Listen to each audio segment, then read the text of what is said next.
for protecting kids. This video isn't going to be your typical video. This video is actually a call for help, and I need everybody to share this video. The Roblox Corporation has sent All right, well, there it is. a cease and desist letter to me, a 22-year-old, versus a multi-billion-dollar company. Threats of— He's actually the oldest Roblox player in the world. It's kind of fucked up for them to do that. Shouldn't he be able to countersue them for an age discrimination lawsuit? Litigation because I catch predators on their platform. Within the last year, me and my team have gotten 6 predators arrested in the Roblox community. Almost all of them have admitted to doing this before to other Roblox Why users. are your pants down?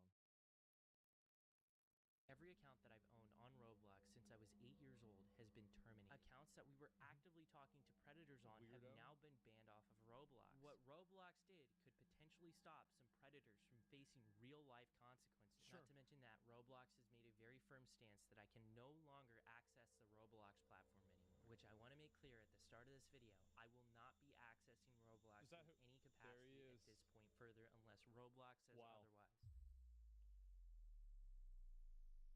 I'm very torn on this topic because I think that a lot of these guys that hunt down these weirdos and these creeps, like I love Gideon. I do. I think he's a great guy. Talked to him before. He's a really, really nice guy. I think some of the other guys that do it, like Vitaly, whenever he was doing it, was actually great. But in general, like, I do understand the concern that law enforcement can sometimes have and the legitimate criticism that some of the people that approach trying to catch these predators are not really doing it to catch a predator.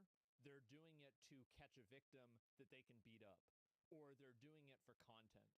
And in doing so, sometimes they could actively damage maybe an investigation that's ongoing onto a person, or they could intervene in a way that could make a person, you know, like more hesitant. So I think that vigilante justice, there's a reason why it's called vigilante justice and not just justice. So I understand the criticisms. Is that what's happening in this circumstance? It seems like with this individual, his name's, I think, Schlepp. Is this correct? Yes, Schlepp. I don't think that's what's happening with him particularly, but I just wanted to bring up that topic.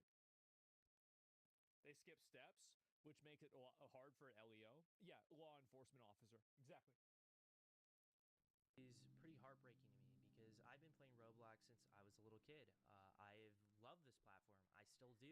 I met my current girlfriend who I've been dating for 3 years. I live with her. We first met all the way back in 2016 through Roblox. I love so much about this site, and that's why I'm so critical of it, because I want to see it do better. The stuff that they've sent me in the cease and desist letter is actually laughably hilarious. Roblox is actively claiming that I am hurting their players. Here's an email. I didn't ever plan on showcasing this in a video, but this is from a kid who is thanking me for getting someone he was groomed by arrested in real life. He said he recognized him from my video, and here's some cool fan art he made of me. Roblox is claiming that I'm engaging in simulated child endangerment. Engaging in simulated child endangerment conversations. What? So what are the fundamental basics? I mean, it's kind of true. Like, they're not wrong for that. But the real reason why Roblox, I think, is trying to shut this guy down is because he's showing that there are predators on one of the, like, Roblox has over 100 million active users every single day. I thought it was like 4 or 5 million. No, it's 100. It's 100 million. 100 million. That's a third of the United States. This is a predator catching is that you cannot talk sexually to predators. Predators are supposed to be the ones talking sexually to you. If you talk sexually to predators, like straight off the get-go, that's entrapment. That is literally what— It's not entrapment because you're not a law enforcement official. You can't entrap somebody if you're a private citizen. Entrapment only applies to the legal law enforcement officers that are doing it to you. Yeah, you're not an officer. This is not even true. Entrapment is. We almost always play a naive— Are you sure? Yeah, I'm sure. Kid who doesn't know anything about this stuff, so they teach us about this stuff. If you watch these videos, you know how the chats are going, and they're not even on Roblox. Most of the chat logs are on Discord, and they're accusing me of getting people off of platform onto different social media sites. I guess that's worth a cease and desist and an IP ban. Well, they're not sending a cease and desist. No, that's bullshit. That's probably something that everybody's doing. They're doing this constantly. Every single account that I own. That's just crazy. I can't even fathom that. They also say sharing or soliciting personally identifiable information. I have no idea what they're referring to this. I would love to know what they're talking about. If he's doing it off platform, like on Discord, like with pictures or whatever, then how is this even? No. Are they referring to the fact that I give the information of the predators that we find to the police? Like the people we're talking to are predators. Like, does Roblox understand that? I literally have no idea. That's why they're sending it. If they thought something was genuinely wrong, they could have reached me out so easily. I think the most insulting thing is that they told me I'm not reporting people quick enough and I'm not reporting them through the right outlets. Tell me the... Here's the problem that I have with this. I think that if Roblox was a company that was acting in good faith, I would not have a problem with them doing this.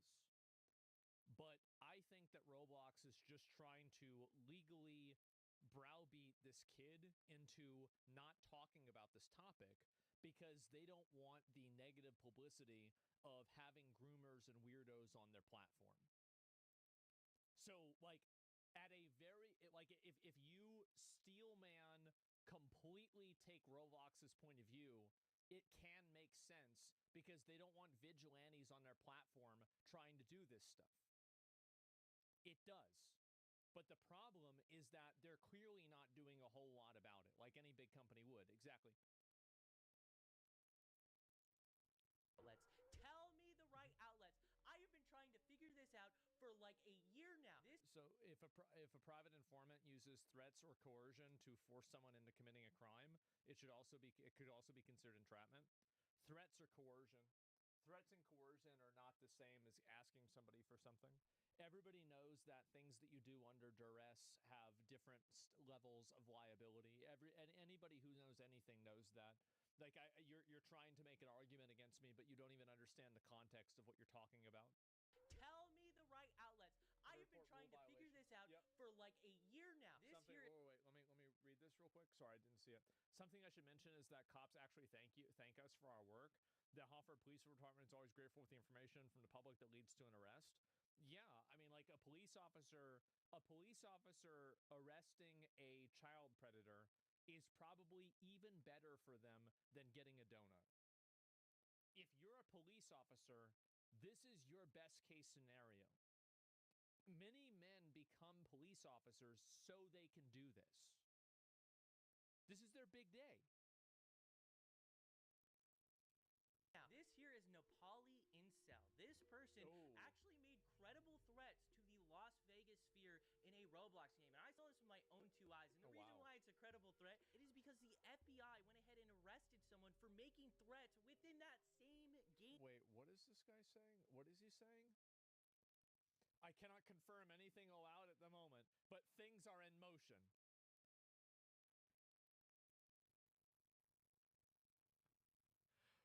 Oh my God, the world has lost its fucking mind. Wow. They'd rather sweep the issue under the rug rather than going after bringing these issues to light? Exactly, because Roblox is afraid. This is what they're afraid of.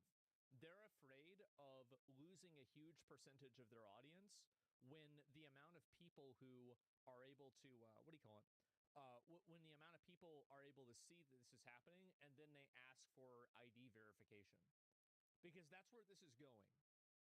You can't have an unregulated platform that children go on constantly that's being used by over 100 million people and expect to just do this indefinitely with no regulation and no oversight. You're going to get regulated. You're going to get fucked. I mean, like, again, like, so Discord or Reddit, you realize that Discord recently got rid of its CEO, number one. Number two, Discord's going to do the same thing. They are. They're going to do the same thing.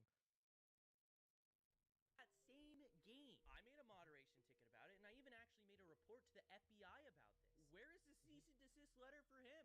Where's the IP ban for him? Are you going to ban all of this dude's accounts? Probably not. But back to the predator catching stuff. This is literally how it goes. We go to roblox.com/support, submit a moderation ticket, and then fill out the prompt with all the information regarding our arrest and give you guys the same Google Drive that we give to the cops. And in a lot of instances, Roblox won't even ban after we reach out to them regarding felony arrest. What I typically have to do is report cases to the National Center for Missing and Exploited Children, or go on the news to show. And Roblox doesn't want to add a feature to where you can easily do this, because in adding the feature, it's admitting guilt. I'm not sure about this. Like, I'm obviously making a lot of assumptions, but I think that's really what's going on. Gameplay of our decoys with the predators. Yeah, and also somebody says overthinking it. Simple as parents see Roblox as has pedos, and then the parents cut off millions of players. No, you're totally right. You're completely right, but there's like multiple levels of thinking here, and I think your point of view is correct, and I also think that there's the immediate point of view, and then there's the there's like the strategic and tactical point of view, right? Like, that's, you know, I think there's a lot. Admission opens them up for liability for many victims. Exactly, yeah. Admitting guilt equals liability. Admitting there's a problem equals liability. Roblox. I've literally felt so lost in trying to get the attention of Roblox regarding these predators. I've created binders with all the chat logs, and I've sent it to their headquarters in San Mateo, California. This is the first time Roblox has ever directly reached me out. Instead of trying to say, hey, we want to work with you, or literally giving me a line to report these people, or simply saying, don't make these videos anymore, we're gonna ban you, Roblox just terminated every account I own and sent me this cease and desist letter. My account Malibu, a family-friendly sandbox gaming theme park channel that I've run since the pandemic. This is actually my first Roblox account. One of the hats that I wore on this avatar was actually something I got at a STEM event where I met Roblox administrators. That channel, it pays my rent. Roblox has made it clear that I'm banned from ever accessing the platform again, and I don't think I'm going to be able to upload on that channel anymore. When I was a kid, I was groomed on... it's like... He's a fatty? No, that was the other guy.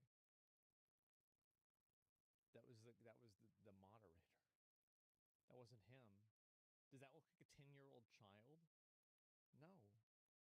That was the dev. I think about this, and I think to myself, I'm like, how would I feel if this happened to me in WoW? And it would bother me a lot if I got my account banned or something like this. And so, like, for a lot of us, like, we're probably a lot older than this guy is. So, like, the idea of, like, getting your Roblox account banned is, like, a meme for kids. But, like, if I think about this from my WoW account, I can understand where he's coming from. I can see why he feels this way. Why would any adult play Roblox? Just because they grew up playing it as a kid? Yeah, I think there's a lot of people that do that, right? Like, I mean, there's a lot of games that, like Yoshi is, like, definitely a game kind of for kids, but if they made a new Yoshi game, I'd play it for sure. It's, like, nostalgic. Yeah, exactly. Roblox by a popular developer. He manipulated me, he used power dynamics over me, and frequently exposed me to gore and not safe for work material and loads of other stuff that a kid should never see. It was so bad that I actually made an attempt. While I was in the hospital, my mom contacted Roblox. They brushed her off. That predator went on to groom more victims before Roblox. What the fuck? So if he's 22, and this is in 2018, let's see, how long ago was that? That was 7 years ago? So he was 15. He's like 14 or 15 at the time. Holy fuck, man. That escalated quickly? Yeah. Wow. What the fuck? What did he say? Yeah, I'll go back 20 seconds. Because that escalated really fast. Again, and I don't think I'm going to be able to upload on that channel anymore. When I was a kid, I was groomed on Roblox. So what happened to him? Developer. He manipulated me. By what? I was groomed on Roblox by a popular developer. He manipulated me. Wow. Used power dynamics over me and frequently exposed me to gore and not safe for work material and loads of other stuff that a kid should never see. It was so bad that I actually made an attempt. While I was in the hospital, my mom contacted Roblox. They brushed her off. That predator went on to groom more victims before Roblox finally banned him years later. No, not the fat guy. Not the fat guy. Don't put... No. It's a developer. What he's trying to say, I believe, is it was a person who was developing games inside of Roblox, not an admin or an employee at the company. Not the fat guy. By the way, even after that, I stayed on the platform. I don't want anybody to, like, you know, like, I don't want to have this guy's life get fucked up, you know, something like that, right? Like, that would be very, very weird if people started making that connection. Nobody should do that. the community. But as I ran Maliboomer, I kept spotting these predators, even in an innocent sandbox theme park game. Then I started Schlep, and the emails from victims got worse every single day. And that's when I started catching predators on Roblox. And that's when my fate got sealed on this platform. Why didn't they DMCA his videos? That's what's confusing to me. Maybe they're worried about a Streisand effect, that DMCAing the videos would cause more people to talk about it. I've been very critical of Roblox's leadership and the refusal to act in a lot of instances. Last time I tweeted at Roblox's CEO, it was about a predator we had arrested. Roblox ignored it until Gideon and I made videos. Then they banned him, only for him to return. I sent proof of him talking about the video I made on him in a voice chat game on Roblox. Mind you, the same game, a 10-year-old was abducted through... I don't even understand that, because, like, I mean, couldn't you just report him to the police? Because generally... And I could be wrong about this, but my understanding is that when somebody gets in trouble with something like this, they're also like, now they're liable to a higher degree of behavior on the internet. Aren't you like banned from like making accounts on certain places? Yeah, they're not allowed, right? I don't know this though. This is a kind of a blind spot that I have. But my understanding is that you're not allowed to do that kind of stuff after you get reported. And like doing so is like a violation in and of itself. Internet ID will stop him in the future. You're right. You're banned from social media as it can be accessed by kids. Retired law enforcement here. That's what I thought too, man. Yeah, like I thought this was like kind of common knowledge. And criminals can't buy guns. But well, what I'm saying is that why are you going to Roblox? Can't you just go to the local police department and say, hey, this person's probably violating the conditions of their probation? I don't know. I'm just thinking about this. Weeks from this taking place, I replied to one of the CEO's posts about this, and he blocked me. Roblox still allows games like Public Bathroom Simulator, where this is really weird. Like 36 male for younger. This.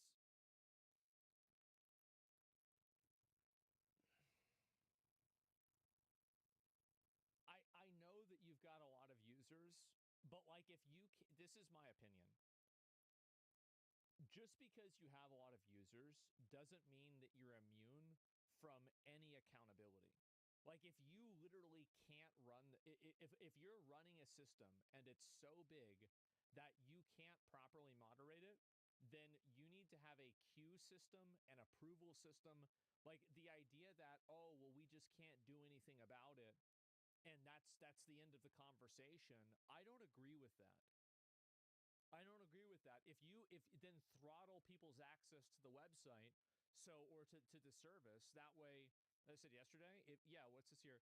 If they can't manage, then they don't deserve to operate. Exactly. Like, and that's the thing, is that I understand that it's hard to do this. I get that it's hard to do this.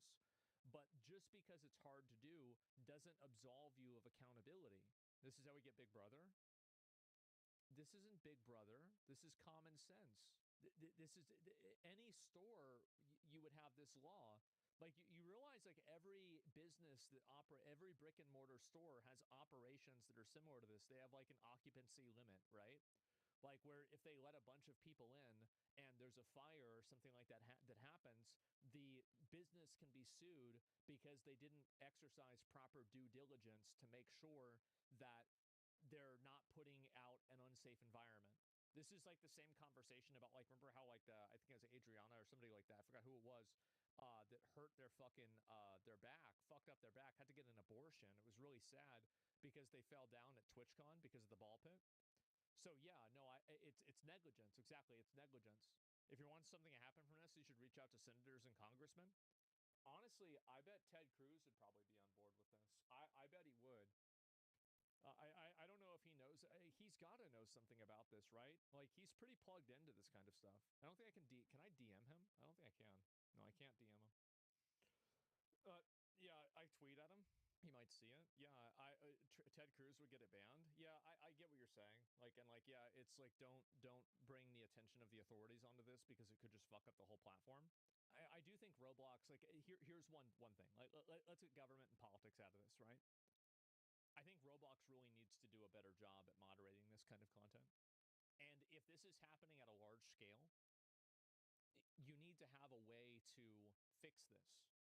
Are you really telling me that you can't figure out how to use AI to parse language where somebody says younger cam, boy, girl, and then the numbers 1 through 13 or 1 through 17 are not automatically flagged?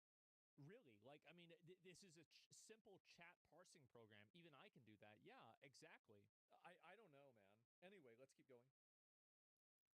Naked shower together. This has millions of plays. And Dollhouse Roleplay, which also has millions of plays, is tied to a extortion group that the FBI has made public. Oh. I don't have a problem of adults doing a sexual weird roleplay.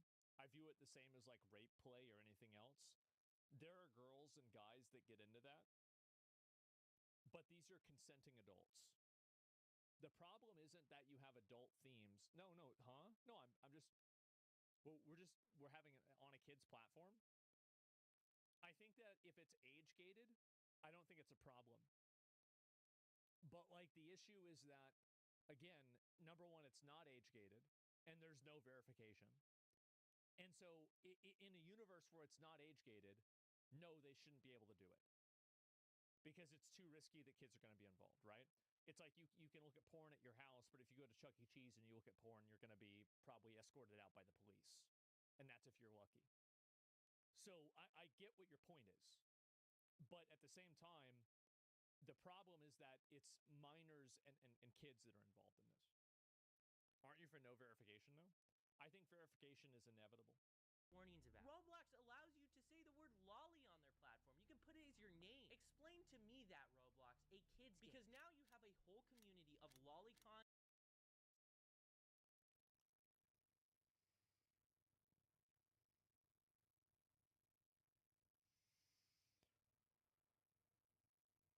Oh, wow. Wow. Whoa. Wowee. What a fuck. What's a lolly? I'm going to be honest with you. I don't know the etymology of the word. If it's derivative from Lolita, I have no idea. But in popular culture, it means a sexualized young girl. Lolicons and maps on your platform. I really hope people can that's see. Generally what it means. Like, it's like, yeah, exactly, right? But like, it's... I'm not about, like, underage. Yes. Not young meaning 19, young meaning 9. In fiction? That Roblox is wanting to have a firmer stance against me, a person trying to get these Roblox predators arrested, than these predators we've gotten arrested. Some of them literally have been arrested for CP. Why aren't you sending these Roblox predators? How are they arrested? Sis, they deserve it. They actually tried to commit a crime. Hey, what's up? So we're here with your Roblox developer, right? Hello. Yep. We're about to do the wipe on his phone. We're going to get rid of the child pornography on your phone, right? Okay. How many images do you think we have to get rid of on your phone? About like 30 or 40. Okay.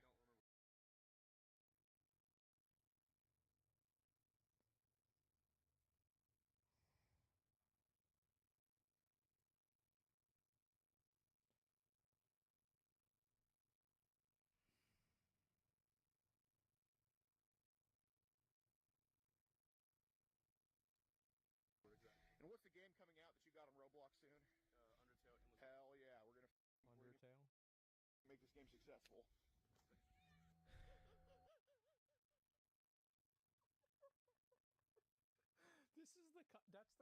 This is the kind of guy.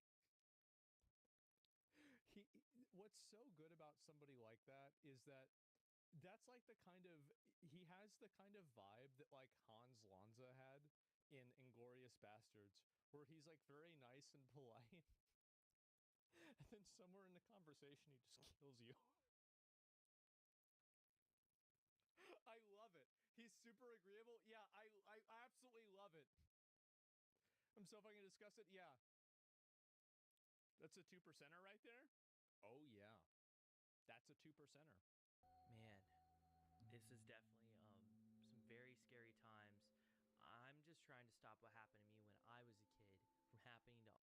Are you hearing about this fucking game? My nephew committed suicide 3 days after his 14th birthday, and it had to do with the game. Wow. That really sucks, man. I'm sorry. That's awful. Yeah, straight up, man. That fucking sucks. I didn't even know that could happen. Like, yeah, what the fuck? Yeah, wow. Other people, and now I'm facing threats of litigation from a multi-billion-dollar company. Since my career and revenue streams are on the line, I have a site. It's called schlep.tv. If you want to support my work and what we do and allow us to keep catching predators in the future, feel free to go ahead and support us over there. The most important thing we can all collectively do right now is share what is going on with Roblox. Tell your parents, tell your congressman, tell a journalist if you know one. And if any of them are interested, They told the Pope of journalism. Lucky for them. More than willing to share my story, even to the people at Roblox. Even after all this, I am just trying to make a difference and help. I'm trying to stop what happened to me as a kid to happen to future kids. How can you... Exactly. I mean, I totally understand that. I mean, I think that this is like, there's definitely, as I said before, like a voyeuristic spectacle that some people make out of catching predators. But am I going to get mad at the person who's doing the right thing for the wrong reason? Not really, because I'm a pragmatic utilitarian person. At the end of the day, they're removing more of these bad actors from the world. And I think that's a net positive, even if they're doing it for, in some cases, selfish reasons. That's what I think. The outcome's still good. Yeah, and it's a very good outcome, right? Schlep said you can DM him on X. Is he in chat? I don't know if he is or not. I don't know what I can really do. Like, I mean, here's what I can do is, like, we'll probably put this out as a video, right?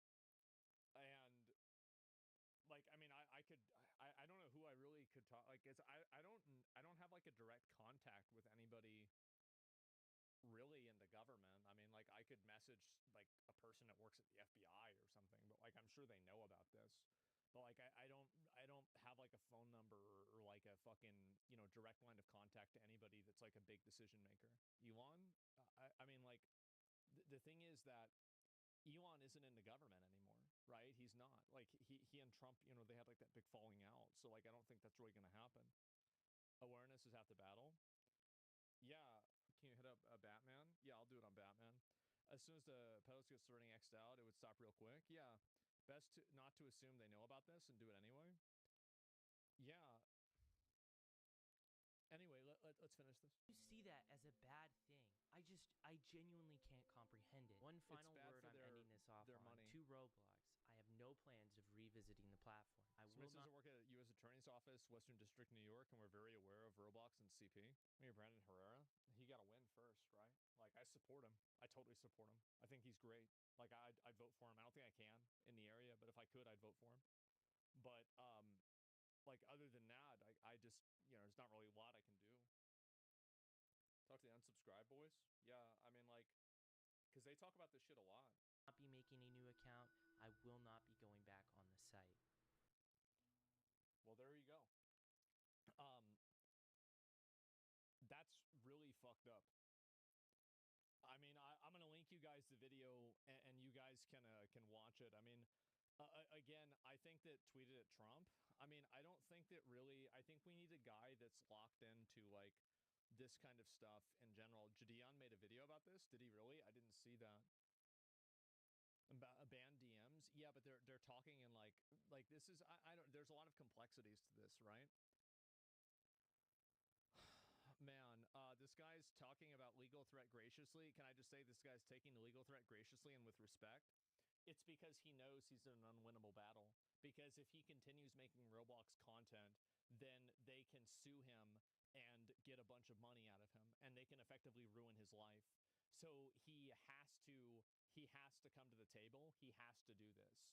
Now, I'm not saying he should do this, but like, that's it. There's so many lawyers. Exactly, right? scared of backlash from Roblox? I mean, Roblox, you mean like people that like, no, oh, from Roblox. Right. Am I scared of backlash? No. And I think that really, like, I bet a lot of the people that work at Roblox quietly protest the fact that Roblox hasn't taken more of an active role in moderating their own content.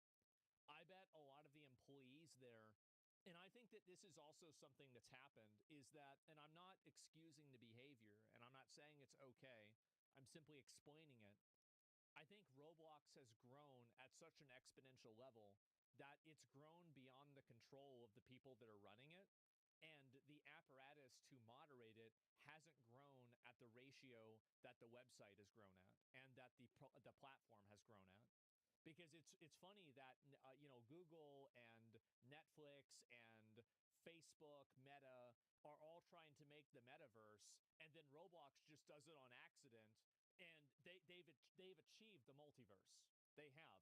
And everybody else besides Roblox and to a lesser extent Fortnite is playing catch up to get to where they're at. So yeah, they have literally almost all the money. Yeah, they have a huge amount of money. And so if they want to ban NSFW, ban Kids Simple. If they want NSFW, ban Kids Simple. Yeah, exactly, right? In my opinion, I think they need to ban NSFW. I think that's a better option, just realistically, and I think that's what's fair. Like saying Roblox has become audience captured? No, that's not what I'm saying at all. What I'm saying is that the apparatus grew too big, too fast, and they're on the back foot trying to control it and trying to keep up with it. That's what I'm saying. And I'm not saying they went public in 2021. This is a huge part of the problem. And this is another thing, too, is that a public company now, you have something that's referred to as fiduciary responsibility. A lot of you guys know what this is, so I apologize. But that's your obligation as an operator of a company to work in the best interest of your investors.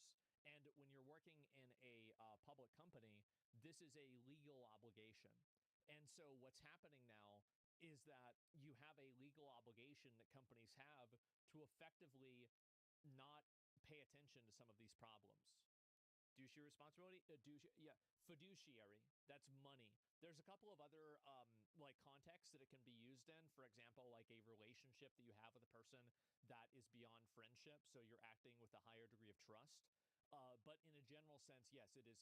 It's about money. If that were true, they would have empowered all these anti-pred creators instead of having them fighting against them. These people making videos on how bad Roblox is for years. Yeah, but I can understand the logic that Roblox has with being against these creators. And again, I'm steel manning them.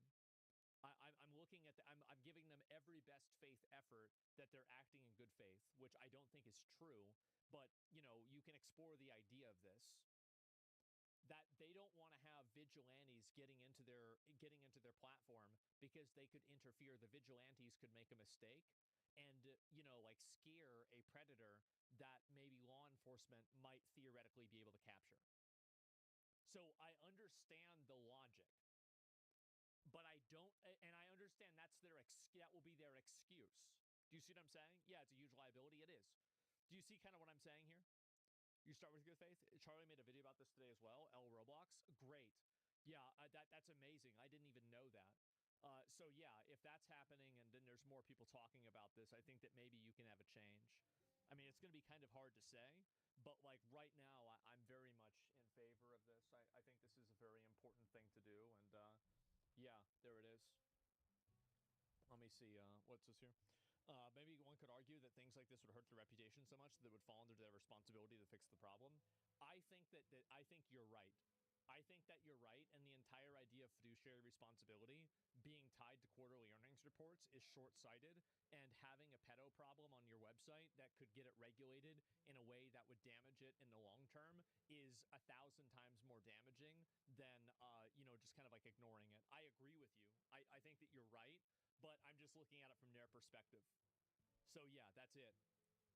Reminder that you're right again. Companies don't care at all. LGBT, kids, society, all they care about is money. And when you threaten that, they'll come for you. Yeah, I know. Money talks. The only thing to fix things like this is risk of losing shareholder value. Yeah, let me link you guys the video again. That way you guys can make sure to give them some support and talk about this. So yeah, there it is. There's a video from Schlep. Like, these people right here, women like her, are a bigger threat to America than Hamas is. Get ready. I've had it with white people that triple trumped, that have the nerve and the audacity to walk into a Mexican restaurant, a Chinese restaurant, an Indian restaurant, go to perhaps their gay hairdresser. I don't think you should be able. What about the Mexicans and the Chinese that voted for Trump? Should they be ashamed to go?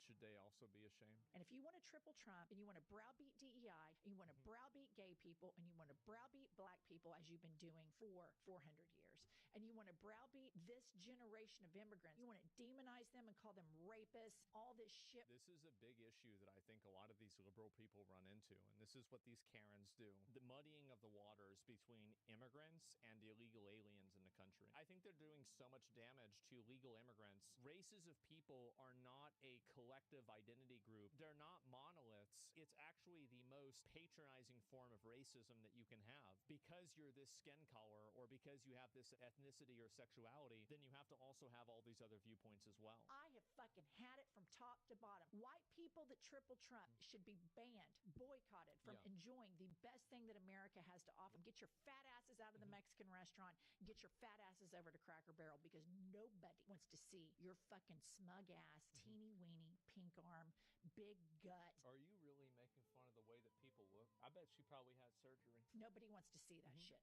No one. Nah, this is just another episode of Hose Mad. Women like her are a bigger threat to America than Hamas is. Because these people will import millions of people that are murderers and rapists because they think that they're doing a good thing and that they're a good person. Yeah, it's always interesting watching white women talking about who should and shouldn't go to places that belong to other racial groups without asking people of those racial groups. Sorry, Mexicans. Sorry, Chinese. Karen decided that white people can't go to your store anymore. Jesus Christ, what an obnoxious fucking bitch. Guys, this might come as a shock, but this woman is actually an avid watcher of the second biggest political streamer on Twitch. These fellows engage in major indoctrination of young minds. And I appreciate it so much. This isn't a music video, Hassan. We think the Houthis, Ansar Allah, is doing what Luffy would do. I believe what the Houthis are doing is a good thing. 10 toes fucking down. And I think it's incredibly, incredibly helpful what you all do.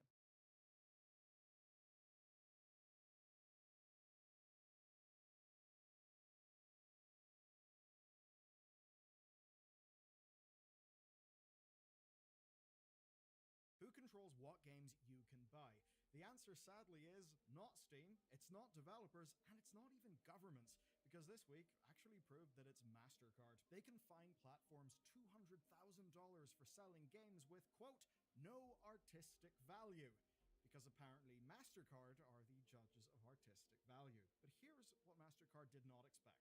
They did not expect thousands of gamers flooding their call centers, and that actually working. And with that happening, the payment processors are beginning to crack. We've even got Valve making big statements. The payment processors even finally admitted a little bit of a truth that lies beneath all of this. It's a humongous story, and so it's actually understandable. We've got to begin with collective shout. But hang on a sec, I've got something really cool. So, do you know what's nice? Never not having the cable that I need, while also having a bag that isn't full of cables. And today, Ugreen, who are our sponsor, are at it again, and they're letting me achieve that. So get a load of these, right? This is their latest models, which now have got built-in retractable cables. These are absolutely amazing. But it is still handy to have a cable in case you need one, say for charging multiple devices, and that's where this comes in. This is, very simple, a little retractable cable. And man, it's absolutely brilliant. It's got a tiny footprint, and it never gets tangled, it never gets snagged, and it stores away neatly. It's so nice. And then, of course, we got the 20,000 milliamp hour battery. This thing is awesome. It'll charge up at 100 watts. It can output 100 watts as well through its retractable cable, plus 65 watts from the USB-C at the same time for 165 watts of once, which is enough capacity to recharge your MacBook Air 13 1.3 times, or say an iPhone 16 3.6 times, which is a lot. It's very handy when you're traveling, and it'll charge from every port at once. And then finishing off my kit, this is just lovely 65-watt charger, retractable cable built in, and I just really didn't appreciate how nice it is not having a rat's nest of cables everywhere. And of course, course, being Ugreen, these have overvolt, overcharge, overtemperature, and short circuit protection. And basically, I'm always staggered by their price to performance. It's actually at the stage now where my parents, my partner, and my colleagues are defaulting to Ugreen for very good reason, and you'll find the best prices for these with the links below. Let's start with the people who kicked this off. Activism group Collective Shout decided to set the record straight. Obviously, they really did kick quite the hornet's nest. So, they say that they're fighting false claims and misinformation, and here's their story, at least as they present it. They say they only reached out to payment processors after Steam ignored them since April, and their post stresses something that they say is very important. The Collective Shout never asked itch to remove all adult content, just content that involved sexualized violence and torture of women. Now, that is content that's actually illegal in some territories. Now, what they said here is partially true, but there's a little bit of a problem. Their original call to action explicitly framed these platforms as facilitating child abuse game sales. That's the thing. They didn't just say specific games, they said platform. They targeted the platforms. And that's the sort of content that would be globally illegal, and therefore very good reason for payment processors to act swiftly. So, what's really happening here? How do we actually break this down? Essentially, right, Collective Shout wants to take credit for their win, but they also want to deflect blame for how it actually played out in the real world. They basically say that they wanted specific games to be removed, but they never back that up by actually mentioning what those games are. And then they imply that they couldn't predict how Steam and itch would react to what they did, that masses of games would end up being purged. But here's the thing, Collective Shout. Don't patronize us. You've used payment processors before. We know you know how this works. But at least for now, they're simply deflecting blame. They're arguing that itch didn't have to purge everything. But here's the problem. Realistically, they're wrong. Itch pretty much had no choice. It's a sensitive topic, but itch has talked just about as much as they're able to. With single-digit staff, they're essentially juggling angry developers, rightly angry developers, and a bunch of technical problems on the platform. Certainly doesn't look fun. And we've got this July 28th FAQ that explained their lack of options. Essentially, right, because itch is an open platform, they couldn't just remove specific games like Steam does. That's because they simply don't know about every game, because it's an open platform. They have a single-digit staff count. So in an ideal world, creators would just be honest about everything, and that would solve the issue. But we all know that that does not work at scale. So they essentially felt that mass de-indexing basically had to happen. At least that's their point of view. But itch does say that those games, they've been de-indexed. They're not gone. So here's what they maintain. The de-indexed or delisted content should still be available to users. That's, of course, as long as creators haven't went and removed the pages themselves. Now, there's been confusion here, and that's down to some games. Consume Me, Last Call, and Mouthwashing were flagged by players and press. But what's odd is those games were already de-indexed before any of this stuff started. Itch's position is basically that if you lost access to a game completely, then something is wrong and you should contact them, because it ain't supposed to be like that. But then there's the payment processor problem, and that follows a similar logic. People basically pointed out their policy of withholding payments from banned accounts. Itch responded to that, saying, "We have no interest in withholding anyone's earnings." Basically, that policy existed before this crisis, and it exists to stop grifters from breaking their rules and profiting. It's just that in light of everything that's happened over the last fortnight, it's, not exactly ideal. But at least for now, they're trying to look forward, so here's basically what they've updated us with. They've tried talking to payment processors, and they've gotten a list of problematic topics, and all of those topics are now banned on their store. That is, of course, even though not all those topics are illegal, and you'll need to remember that distinction, because we'll come back to it later in the video. Because, fortunately for your content listening and watching experience, that's just the start. So here's the latest development. They've actually found out how to get around this whole problem. Basically, itch can now re-index free adult content. The reason why is real simple. If the game's free, then payment processors aren't involved, so they can't complain. And that means that going forward, there's going to be a new system. Content warning tags for anything marked not safe for work. And this will basically help the itch team start to rebuild paid access to tagged games. Because those games are going to be back, and itch is already reaching out to new payment processors. Ones that perhaps may be comfortable with these products. They're also, of course, getting some hard definitions from existing partners because, hey, no one likes a soft definition. And that brings us to Stripe. They were nice and hard. They're a titan of the digital payment industry, so their position in this actually does matter, and they told itch they can process anything for gratification, but more importantly, two things. One, they explain why, and two, responding to all this, Valve talked. And because of that, we're beginning to understand what the hell is going on. Valve usually say very little until they're absolutely forced, but obviously it's been a spicy few weeks, and they've taken quite a lot of actions. And that means we've got a perfect case study. Meet Vile Exhumed. Lovely name for a lovely game. It's from a solo dev and boutique horror publisher called Dread XP. And this game was close enough to release to actually have reviews in the press, but it's now not going to launch in Steam. The store page? Gone. The 3,000 plus wish lists? Deleted. And that blows because that is a real asset for a game developer. And honestly, if you're not in Steam, you're really going to struggle in sales. Now, all this happened after bouncing around the approval process for a month, and the denial reason was this, quote, sexual content with depictions of real people. But here's what's important, right? It's weird. Vile Exhumed is a horror game that's not meant to be exploitative. It's basically one of those fake desktop indie games. The whole thing is you unpack a mystery through FMVs and text logs. It explores misogyny and parasocial relationships via implied adult content. Now, the point is the player should feel uncomfortable. That's entirely the point. And it should have sailed through approval when you look at its content, especially with an established publishing partner. But this week it didn't. And without a statement from Valve, we really couldn't know what's happening internally. So the good news is we do have a statement from Valve. To hit Valve's response, I first got to tell you what they responded to. So MasterCard put out a public statement on, quote, recent headlines on gaming content. Hello. Anyway, they explicitly deny asking any platform to restrict sales. And they say that they haven't actually evaluated an individual game. Their claim is they allow all legal products to be sold. They only ban illegal purchases. Visa actually told customers the same thing, which would certainly make the last few weeks really confusing, wouldn't it? Because lots of perfectly legal content is being delisted from these stores. And, well, that is why Valve kind of just went and shot MasterCard and Visa down almost immediately. So, Valve released a rare statement to Kotaku, and here's what they revealed. MasterCard refused to talk to them directly. So that blows. Instead, what happened is MasterCard talked to their network of payment processors and banks, and then those middlemen then went and talked to Valve. And they basically refused to accept Valve's own content policy.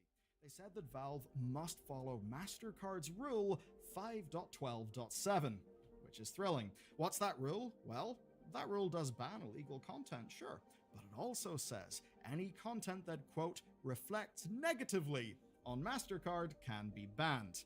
Or, this is the real banger, content that, quote, lacks serious artistic value. I'm really glad that they are the people who now, yes, judge what serious and unserious artistic value is. Cool. Awesome that payment processors are now the judges of art. Fantastic. And if you breach that rule, MasterCard can revoke your ability to process transactions and impose a $200,000 fine. And that's where this all falls apart. It's also why Rule 15 exists on Steam. That was the rule, if you remember, basically said any content that may break payment processor rules, that Valve basically can kick that off Steam. Because, well, turns out this, what we just talked about, explains why Valve said may break. Really blows. Now, the content that's being removed, well, unless you're in specific territories looking at specific games, it's legal. And this is where Stripe then come in. Stripe confirmed this in their response to Itch. They said they can't process anything related to gratification. And the reason why? Well, according to Stripe, it's restrictions placed on them by their banking partners. Not by the law, by banking partners, because ultimately it's about risk management. It's PR risk of being targeted by groups like Collective Shout, so hello again to you guys. But there's also a higher risk of chargebacks on adult products, and this would be one of the unit economic problems that we'd be dealing with here. And as GameIndustry.biz highlighted, basically they're losing money on refunds from embarrassed customers. But I think what's kind of key is that over these last few weeks, the real challenge to this whole system has actually been you. Turns out rebellions can kind of work, so the internet exploded with stories, YouTube did, it was quite a time. People were reaching out to Visa and MasterCard, just inundating their call centers. Yeah, so you're working in a call center, maybe you're a robot, who knows, but just legions of gamers over the horizon, flooding your phone lines. Now, This then meant that scripts circulated because, as you know, call centers all rely on scripts. And because people got scripts, well, we're gamers. We made guides. So you would basically end up with people having guides on how to reach various departments. And this would cover things like the right keywords to say. And the overall approach was never be aggressive, feign ignorance to waste their time. And some people even found a few allies working in these call centers.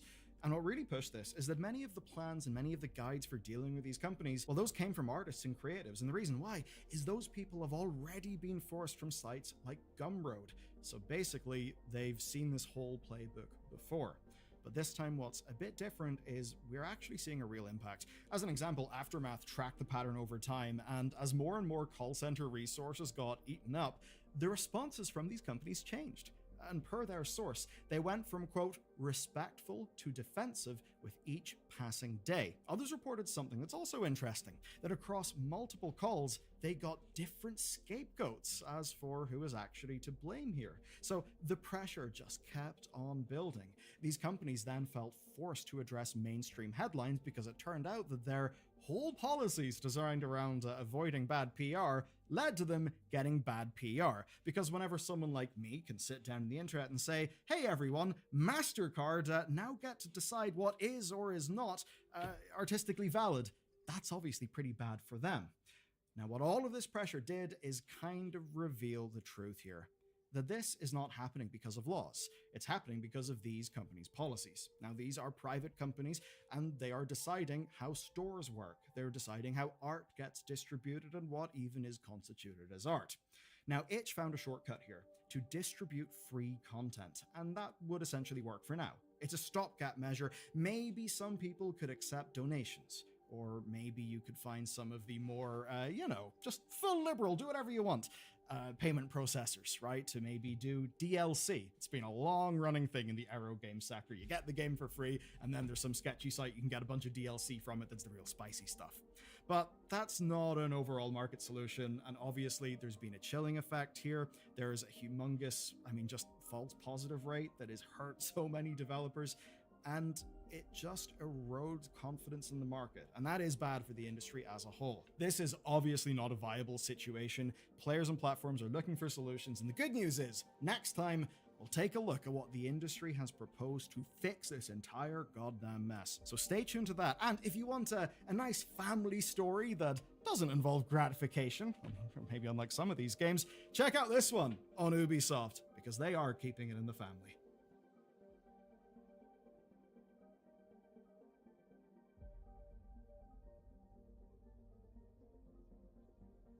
Hello, ladies and gentlemen.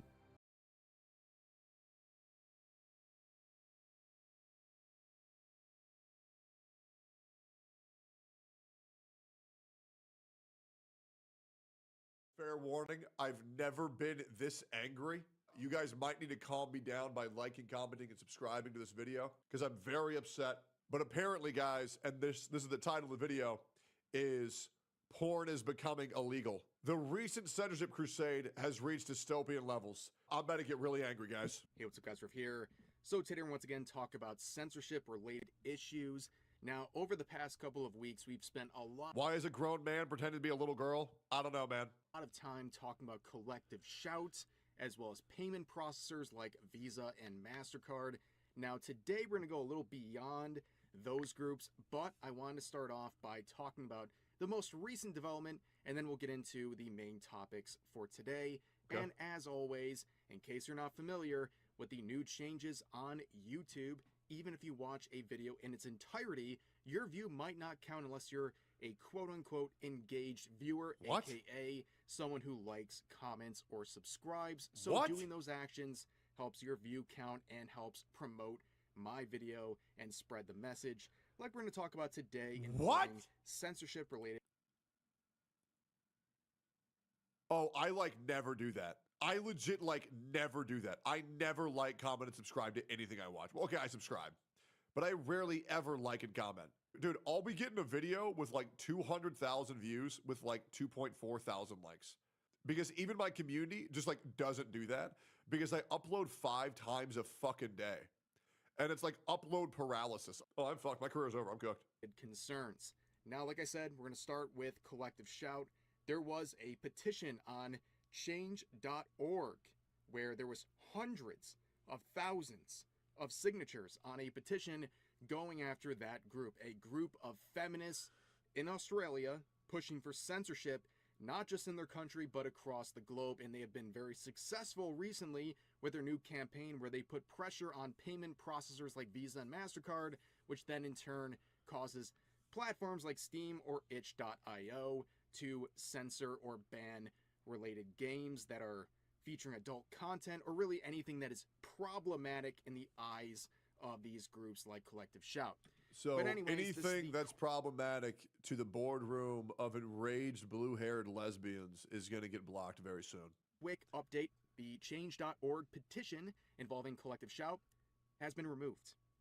Yes, this is very spooky stuff because at the end of the day, pretty much anything can exist on change.org. You could start a petition for pretty much anything at this point, and I'm sure... Oh, wait. The petition to stop change.org or the petition to end Collective Shout has been removed. Oh, I thought it was Collective Shout was removed. The petition to remove Collective Shout was removed? That's horrifying. Nothing gets removed off change.org that isn't problematic. Oh, that's freaky, guys. It will be left standing. But this one involving Collective Shout has been taken down. Little suspicious, if you ask me. But, of course, like I said, that's the only real news we have with Collective Shout today. But there's a lot of censorship-related concerns involving other platforms, beginning with Adobe. So we had this Japanese artist saying this: I was uploading not safe for work illustrations to Adobe Cloud, and my account got banned without any prior warning. If I had known they were even monitoring the cloud like some kind of censorship, I wouldn't have trusted Adobe in the first place. I'm in the middle of filing an appeal, but if this doesn't work out, I might have to ditch Adobe altogether. They're just too high-handed. Here's the breaking free from Adobe. You can see the message down here, but basically Adobe is joining in the censorship crusade where they're now watching what you do in the cloud and banning artists for their adult content, which... Y'all remember when the internet used to be fun, but now it's just a place to go to and get angry and reminisce of when it was good? Man, guys, we are going to need an internet too very, very, very soon. Seems a bit dystopian. Not too surprising given the current landscape we're facing right now, but very disturbing stuff. And we see this guy right here, okay, Zenko, who is a Japanese politician. He says this in the quote, saying, reports of censorship in Japan.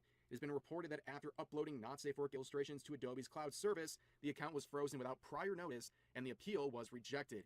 It is no exaggeration to say that even the contents of the cloud are now being monitored. Yeah, well, this individual, by the way, Japanese politician who is anti-censorship, not just for Japanese content, but globally. This guy's doing a very great job, and I am very thankful for his work, and I'm glad to promote the guy as well. But he made another post. Thank you, Zenko-san. Involving the Pixiv subreddit, saying this: I received a report from someone in the United States that the subreddit related to Pixiv on Reddit has suddenly been banned. The reason is still unclear, but since it was used as a platform for interaction among Pixiv's overseas users, there is concern that this could lead to a decline in Pixiv's ability to reach audiences outside Japan. It's apparently quite rare for a subreddit related to a major site to be banned. Reddit may not be familiar in Japan, but it is a major bulletin board service in English-speaking regions. I told you guys. That's insane. Pixiv was one of the many platforms that are very popular in Japan that have been targeted for a very long time by payment processors like Visa and MasterCard. Okay, we've all noticed... Now, once again, if you're not a gooner, none of this shit really matters to you. But, like, if they start taking away porn, right? They start taking away sexualized content in video games. And then they start taking away blood and gore in video games. Like, video games are going to be soulless. It's like every game is going to look like Minecraft, but only in creative mode. Like, these people are just trying to make the world, the online world, just as miserable as the real world. And I'm sure a lot of you guys do like me, where you use the internet as an escape from the bullshit of the real world. So it just sounds like the world is going to revert to being a miserable place inside and out, and there's no escape. Very recently, what's going on with Steam and itch, but over on the Japanese side of the internet, these payment processors have been cracking down on many Japanese-centric platforms and services for a very long time now. And to see the Pixiv subreddit getting banned like this, Jesus, It's all seeming very connected at this point, and very bizarre, to say the least, and concerning. Now, today we talked about censorship-related concerns involving Adobe, as well as Pixiv and Reddit, but let's move further. There's been other platforms that have been cracking down for, well, reasons, as we'll see. So now we're going to focus on the Archcast. This is a YouTube channel that has been completely deplatformed by PayPal, another payment processor. So here's their post on Twitter saying this: I was just randomly deplatformed from PayPal, no reason given other than unusual activities.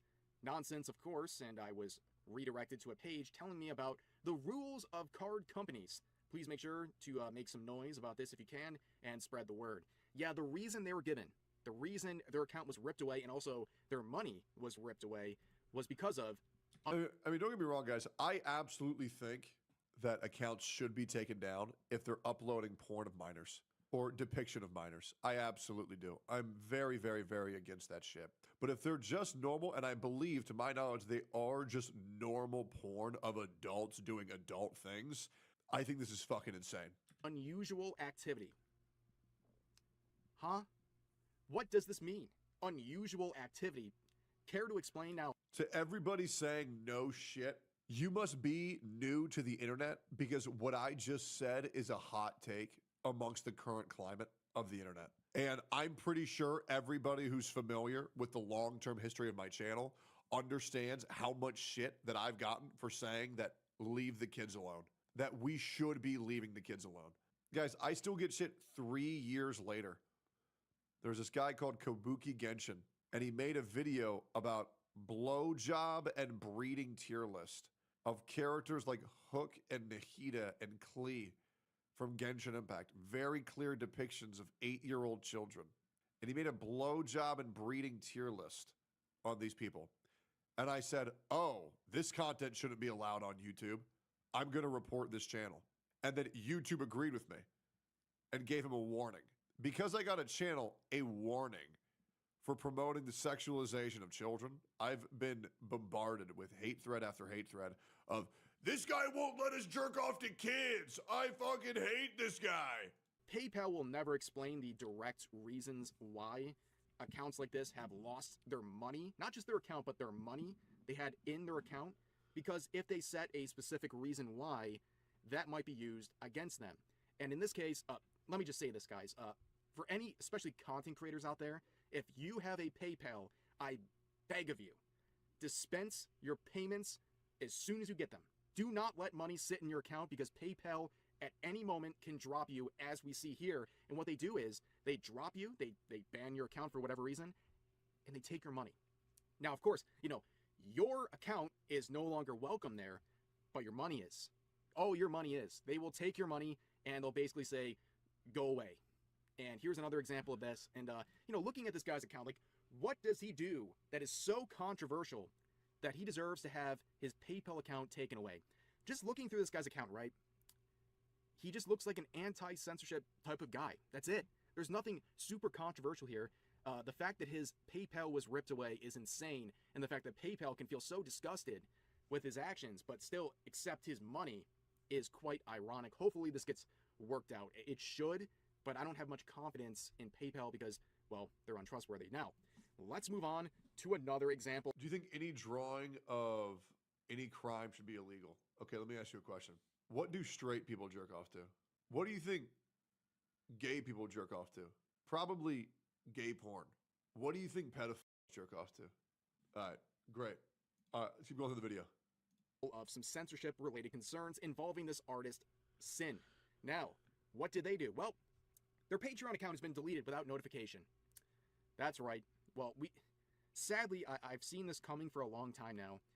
Patreon is not an advocate for free speech. They've been slowly but surely clamping down on anything they find problematic. And artists, I hope the best for you, but unfortunately, Patreon is not reliable right now. I've seen so many people have their accounts deleted like this without notification or warning because they have quote-unquote problematic fictional content, and it's horrible. And apparently this person's their attempt to file an appeal was rejected as well, and it's so frustrating. I feel so bad for people like this who've been shut down for absolute nonsense, and they have a whole thread going through why their account People will use it as an excuse to ban incest or rape hentai, which seems to be super popular.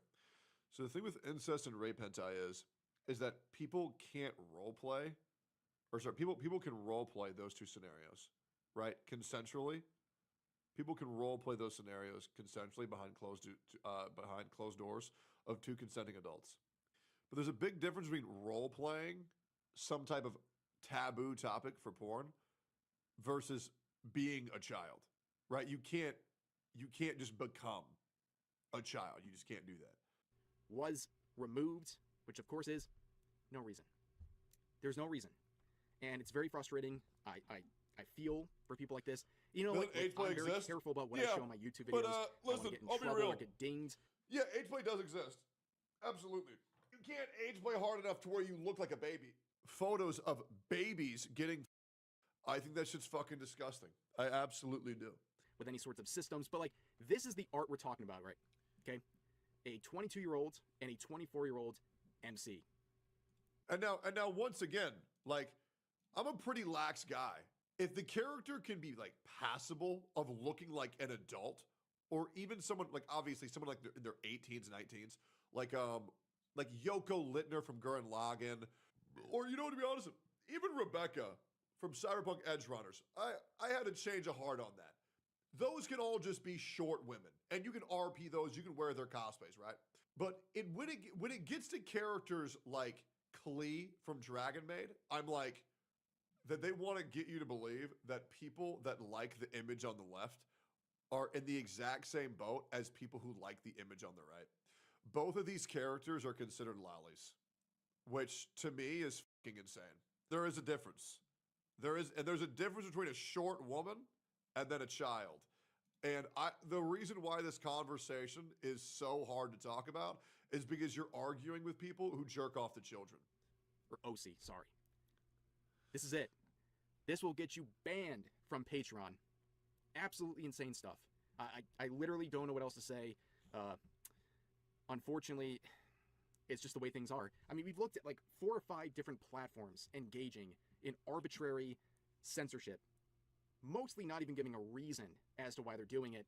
And it's a sign of the times. It really is. You know, we move beyond like collective shout and the payment processors, but there's so much going on right now. And spreading the word definitely helps. And I hope everyone featured in this video finds their way back to their accounts or has some alternative. But right now, this is completely ridiculous, and I'll follow back this individual because their art's good, but also I feel for them in this situation. But yeah, just a terrible state of affairs right now. But anyways, support the people in this video, and that'll do it for now. As always, feel free to share your thoughts about today's topics. Yep. I mean, they're trying to delete our porn, and somehow this video became about Lolly, which is always so fun. This happens once a year. And by the way, feel free to go down to the comments because I guarantee you it's a bunch of retards down there losing their absolute mind. This doesn't surprise me at all. It happens every single time I talk about this, and it's never going to fucking change, and I'm really just not worried about it. Legit, go down to the comments. You will not see anybody saying, great video, techie. They're going to say, why don't you let me jerk off to kids? Hey, man, what's going on here? You're literally Hitler. You're being a hypocrite. Sorry, man, I'm just like not going to talk to you, jerk off to kids. Feel free to get angry, but that you're never going to get me to change my stance. All right, anyways, all done. Like, comment, subscribe.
So this has been going around for the last handful of days, and it's an interesting story. Basically, Chanster from chat, but also Hobbit on our member and Twitch sub exclusive Discord, said, "Hey Luke, I have a very interesting video that just dropped about a famous YouTuber doing a social experiment, creating a fake Nintendo leak and seeing how the internet reacts. He explained what he did, how people reacted, and what he learned about the leaks industry, and how he thinks they can be solved. It's a very well-made video, and I think it could be perfect for a stream segment. Appreciate you, Luke. By the way, I'm your sub Chanster from chat." Hell yeah, Chanster, thank you. Thank you for the recommendation. The video is from Beat 'em Ups, and it's just simply labeled, "I faked a Nintendo leak and to investigate how rumors spread online." And this is not the first time people have done this sort of thing. There's been a couple of other instances where people have tried it. And I know that there's actually been companies that have tried this too. I've talked about this on stream before, but there was one thing that happened where like there were leaks at a large gaming publisher. I won't say which one because I'm not sure if I'm supposed to know this, but there were leaks that were regularly happening at a very large gaming publisher development house, and they wanted to figure out where the leaks were coming from. So they started to use some tricky tactics to try and track it down. And it's similar to what Elon did, where Elon was trying to find leakers within Tesla. What they did is that they would go and they would have a paragraph of the leak basically, and then they would go and we sent what appeared to be identical emails to everybody, but each one was coded with either 1 or 2 spaces between sentences, forming a binary signature that identified the leaker. Because what they would do is the leaker would copy and paste the text like this into an email to a journalist or something, and then they'd be able to track who did it based on, okay, well then the journalist copy and pasted it into their article. We can see that these 2 spaces are here, these 2 spaces are here. And so literally because the people were just lazy and copy and pasting instead of retyping it, they were able to track down who the leaker was. And this company was doing something similar as well, where they were trying to track down where the leaks were coming from. I don't know if they were using spaces or if they were using like actual physical different words, but what I was told was that they were using uniquely structured like emails, and I think it was like Slack messages or something, and they were able to identify the leaker that way. And so these types of things to track down leakers, figure out who's doing it, are very common, because especially some leaks happen pretty high up within the company, which is always surprising. Like I think they've said that they expect there's some leakers pretty high up within like EA, within BGS. They have a lot of stuff leak, like entire scripts and everything. Ubisoft has had some high up leaks as well. So they definitely are working hard to try and figure this out. They spend millions on security for a reason.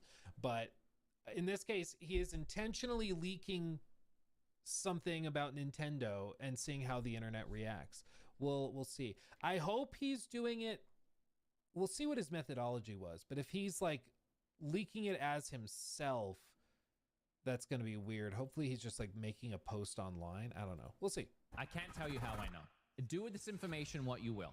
There's going to be a Nintendo Direct next month. It's going to tease a card, Animal Crossing, coming out in 2026. People are going to lose their minds, lose their minds, lose their minds, lose their minds, lose their minds, lose their minds, lose their minds. This Nintendo Direct leak took... Oh, so he literally just said it on his YouTube channel? He just said that he... Okay. Over the internet. It was shared across Reddit, Twitter, YouTube, all over the gaming news world. But here's the problem. I made it up. I made it up. I made it up. Popular YouTuber of Beat 'em Ups on his podcast where he said this last month. There's going to be a Nintendo Direct next month. Beat 'em Ups believes a Direct will be in July. Known for his channel Beat 'em Ups and also host of the Nintendo podcast, said that he had an unidentified source that says there will be a Nintendo Direct. I thought if he's going to do like a social experiment to study leaks and stuff, he would do like an anonymous post or something to like a subreddit or something like that. When you have been a content creator for years and years and years, and you've built up a reputation as being reliable, and you know, you don't typically cover leaks, so if you're going to leak something, that's a big deal. That carries weight. So I guess I'm just confused what the methodology is, or what the thought process is behind the methodology. If he's just blasting it out to, you know, 1.9, I think it was, 1.9 million subscribers. You know,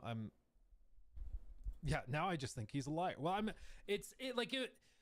There was that one thing, I wonder if I can find it. This is one thing where Grok is really helpful, specifically at finding obscure tweets from like a year and a half ago that are very specific.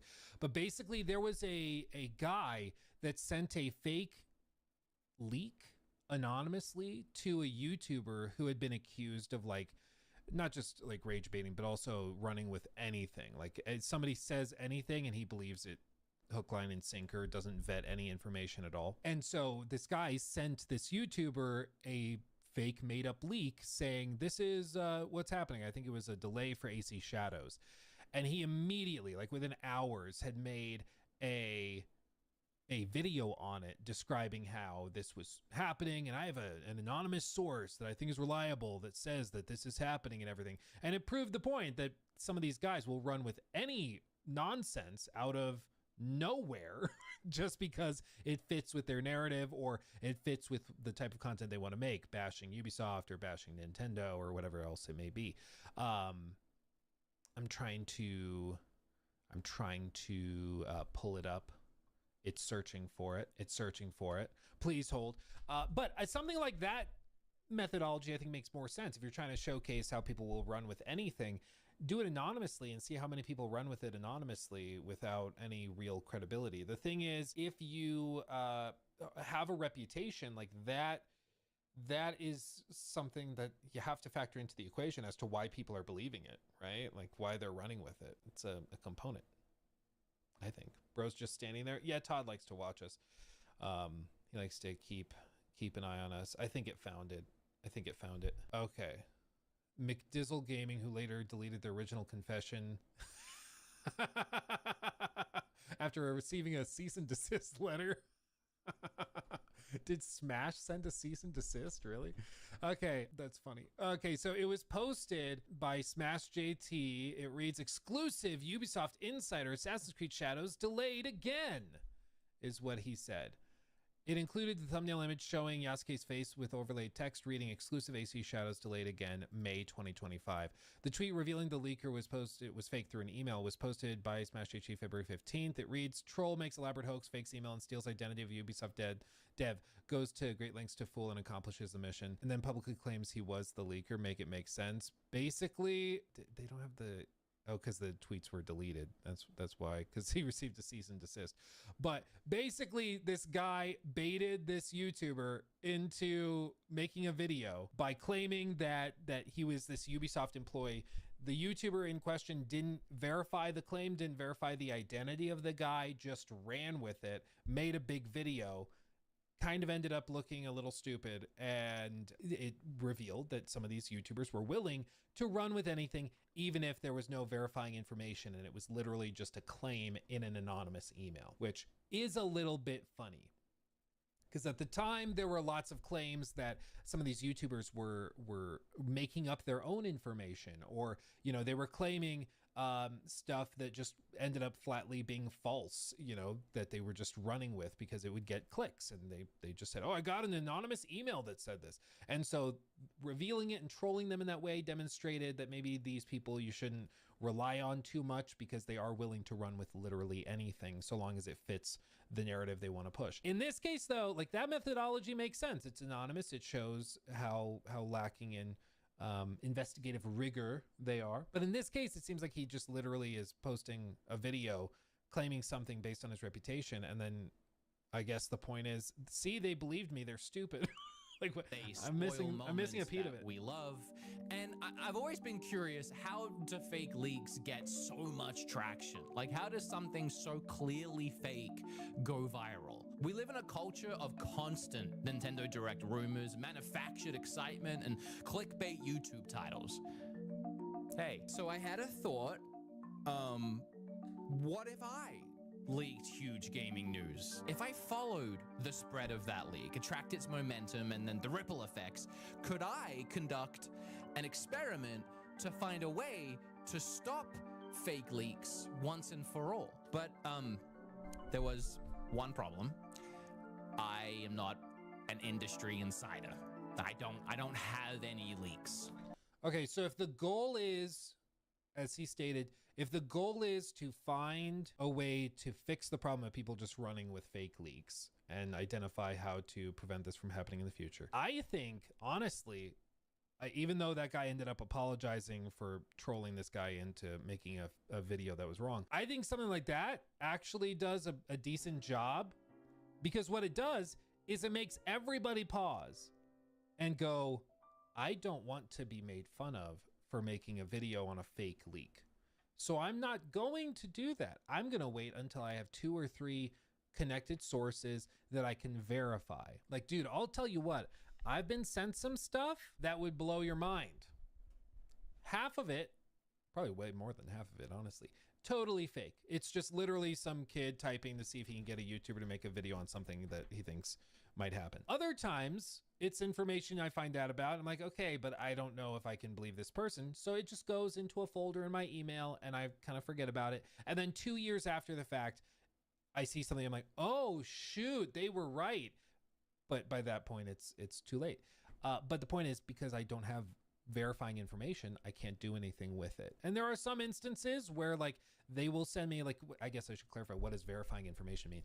I think verifying information would be like if they can share something that nobody outside the dev team or nobody outside of a real source would have, like sending a picture of them holding their employee ID card with another like piece of paper written on it, emailed to Luke or something like that, which is very specific that they couldn't just come up with. That is a convincing something or other. I've had people send me information about games, and they'll also send me pictures of their desk where they have, like, you know, all of their awards and things from, like, one guy that I was talking to, like, literally had one of those. I don't think it was the Game Awards. It was like back in the day with Spike TV or something. It was like one of those little trophies. And, you know, you do reverse image searches, you make sure it didn't come from anywhere else, and you check all of that. But even then, 99% of the time, I won't run with that stuff because it is just hearsay. It's just a person is telling me something, and that's not a lot of good reason to believe anything. It's just a guy told me this. Like, it's just not. So you always have to take it with a grain of salt. So I'm a personal believer. I think that public shaming and mockery is a great way to prevent this by just making it clear, hey, if you run with a fake leak and we can prove that it's fake, we get to make fun of you. I think that works pretty well, personally. I don't know if you need to do an elaborate thing like this. You need to see the metadata includes location, also to verify the pic. Well, and typically it's also like my policy is I won't do anything like that unless I have like 2 separate sources that I can independently verify that are saying the same thing. At that point, I think you're good. Like, look at how Jason Schreier does it, which is why Jason Schreier has the reputation that he does. It's because he will be like, hey, I'm going to do a breakdown of what happened with Dragon Age the Veilguard. I have 15 sources of people that I hopped on the phone with who I might have met at industry events and gotten their personal like phone number or email address. Like, he's verified those sources. He knows they're real, and he has like a dozen of them. And then he writes a piece on it. He's not running with, I saw on 4chan an anonymous post claiming that. Like, he's not doing that, which is why people tend to look at him more trustingly, I guess. It's not that elaborate. He just lied and pretty much eyeballed it from there. Really? I am just a YouTuber. So, you know, in a way, I kind of had to lie. There's going to be a Nintendo Direct next month in July. Metaphor. We're going to get GameCube. I heard it was Pokemon Death Coliseum Stranding Director's Cut S. Witcher 3 Nintendo Switch 2 Metroid's I heard date. Isabel's going to show up, and it's going to tease a card Animal Crossing coming out in 2026. Sorry. I'm not hooked up to Nintendo stuff. I mean, it is not my world. I don't cover Nintendo stuff really at all. So I guess I just missed this. But even I'm hearing this, and I'm like, what? This seems kind of insane.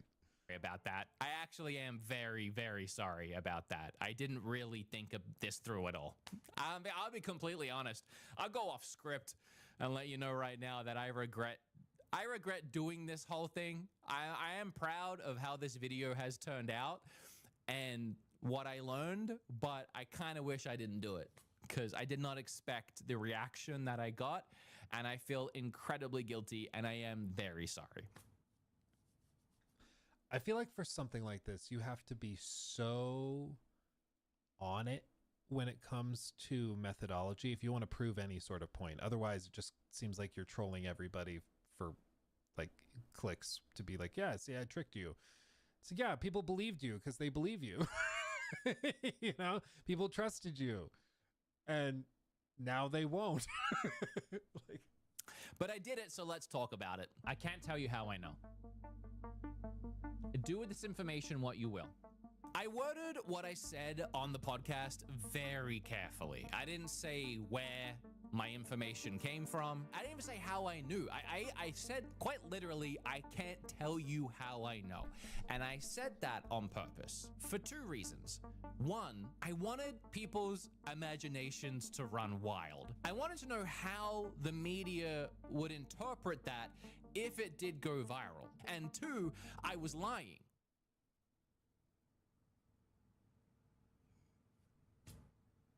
So, I don't know how much of that is true. That's everything I heard. And I never get information. And I know what some people are going to say. Some people are going to say, oh, sure, now it's some big social experiment. Now you're trying to help stop leaks. You know, all of a sudden, you know, if I was smart, I would have immediately after the podcast pre-recorded something saying like, oh, this is my intention, you know, so that now, when making this video, I could show that clip to prove that that actually was what I was planning on doing the whole time. But, you know, too bad I didn't do it. I just did an episode of my podcast, and on that podcast, I told everybody that I knew about a Nintendo Direct that's coming next month in July. I was lying. You were lying? I was lying, yeah. I just wanted to see if I gave a bunch of crazy leaks, like I had information and I buried it within a podcast, if anybody online would pick it up. see, I believe that that's where this started from, and then it's been like figuring out how to make it into something that's actually useful. So I believe that, yeah, he didn't, like, he was lying about it. I agree. Like he was intentionally testing the waters and seeing what people do with it. But I think this could have been way more effectively done to have like an actual impact. Like if anybody tweets about it, if any articles are made, headlines. You know, YouTuber beat 'em ups, 2 million subs, leaks, or says he has insider info. Witcher 3 Nintendo Switch 2 edition is coming soon. Also, Animal Crossing reveal on the... See, I think there's two sides of this where I think you can actually perhaps take some key information away from it. For one, if there's an outlet that runs with this and says The Witcher 4 coming to Switch 2 based on what he says, or like, you know, the Nintendo Direct is happening next week, and they just run with that, that's a problem within the headlines. But almost all of the ones that he showed in this first like 2 minutes were clips of people saying YouTuber beat 'em ups says this, which is factually true. I mean, that is what's that. I don't blame them. I don't think they did anything wrong by reacting to what a big YouTuber claimed was true in a podcast. Like, shame on them for believing you and trusting you. Isonet only donated $150 to the Mr. Beast water charity. People are also calling out for not even finishing those buildings or schools or whatever in Africa he plans on doing. So, Kai Cenat is under fire again, and honestly, it's getting harder to keep track of the L's. Whether it was what he did to Jinxie, skipping out on Mr. Beast's Clean Water Initiative, or the fact that those Nigerian schools he promised somehow never appeared, Kai's stacking controversies like they're part of the content plan. And this isn't just people reaching. The internet's got receipts, timelines, and way too many questions he's not answering. So the whole thing started with what was supposed to be a hyped Clash Royale tournament. Jinxie pitched it as a collab with AMP, something big, something fun. But the moment he got in the room with AMP to talk it out, man got treated like background noise. Fully ignored, like watching an NPC try to start a quest while the main characters walk past them. It's low-key painful. Y'all wanna do a tournament? Cause I think that'll be fire, bro. Like if y'all play each other. Echo? Who's echoing? Kai, fix your shit, it might bro. be me. Wait, is it better now? So go to your account, go to social, and then go to invite friend. That's a yellow button. Click that, and then you copy. Hey, anybody in the chat want him? Anybody, your account. Oh, choose the player name. He's single. Anybody in the chat want him? So Anybody single in the chat? Chat. don't even know if a single word I've said. Listen, that spam one about you smack shit. Can you guys hear me? I ain't gonna heat up. I ain't gonna heat things up. I ain't gonna eat it. Kai's doing an IRL? What the f is this? But it's all right, chat. I'm gonna go to the gym, bro. I don't even know what's going on. All right, I'm gonna see y'all boys, bro. I tried to set up a tourney. I don't know. And the wild part, that wasn't even the worst of it. Moments after straight up ignoring Jinxie, Kai gets up mid-call and dips to go do an IRL stream like nothing happened. Just leaves. No heads up, no courtesy, nothing. Even his own chat started spamming L's, calling him out for the way he handled it. And Jinxie, man, just sat there, took the hint, and quietly said he's heading to the gym. And honestly, who can blame him? Bro got done dirty on his own idea in front of thousands and dipped before it got worse. And after all that, naturally the backlash rolled in. People weren't just mad about how he treated Jinxie, they were calling Kai out for what it really was, only caring once the criticism started stacking and his viewership looked like it might take a hit. See, Al Kai, what am I doing? Why does it say Al Kai? No, tell Jinxie. Matter of fact, no. Okay, yeah, I'm going to Jinxie, bro. Tell Jinxie has something planned IRL, but I'm about to do a one-on-one. Tell JC I'll do the one-on-one with him. I didn't want to do the IRL. I ain't gonna lie. I told him not to do IRL. Tell JC I didn't want to do it. I'm not doing IRL.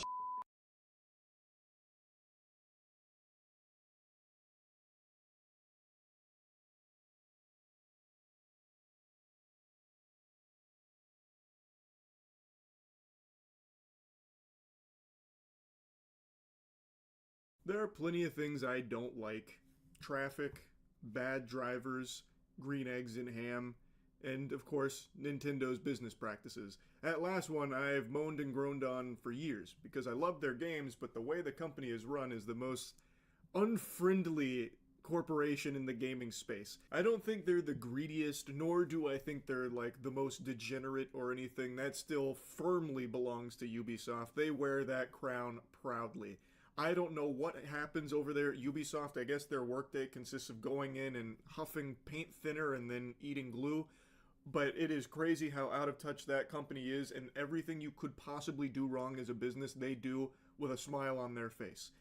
Nintendo is nowhere near that level, but I think Nintendo is just so anti-consumer and very aggressive to the people that love their games. They make incredible games, but they make it abundantly clear they really don't like you to enjoy their products in ways that they don't intend for it to be used. And they are not afraid to bring that fucking hammer down. They throw their meat on the table and say, suck or else. They have many times over the years shut down community events for a variety of reasons, and recently they've put their peepers on a speedrunning charity event called RTA, where they gave them a warning that unauthorized use of the Nintendo games would no longer be permissible by this event. They need Nintendo's permission for them, but they gave them that warning way too late, thus they couldn't get that permission in time. Now, this is an event that's been run for almost a decade now without hiccups. They've run Nintendo games for all these years, and now all of a sudden, Nintendo puts up a big stink about it, saying, whoa, whoa, whoa, scoundrels, you can't do that, you fucking hooligans. You need our permission for each game here. I guess they just had the itch. They were scratching at their neck looking for something else to shut down from people that love their games, so they went out of their way to target this charity event. And while they're not shutting it down per se, they did just put a big damper on it by forcing the event to have to omit Nintendo games because they didn't get enough time to get Nintendo's permission after receiving their notice. This event's been run for the past 9 years, and then suddenly this time around they received a warning from Nintendo about using games without permission. They do still have hopes that they'll be able to bring Nintendo titles back into this event in the future, but this came so suddenly, way too quickly, that there's no way they can get permission in time for it. Thus, they've had to pull the titles from this upcoming RTA, which starts today.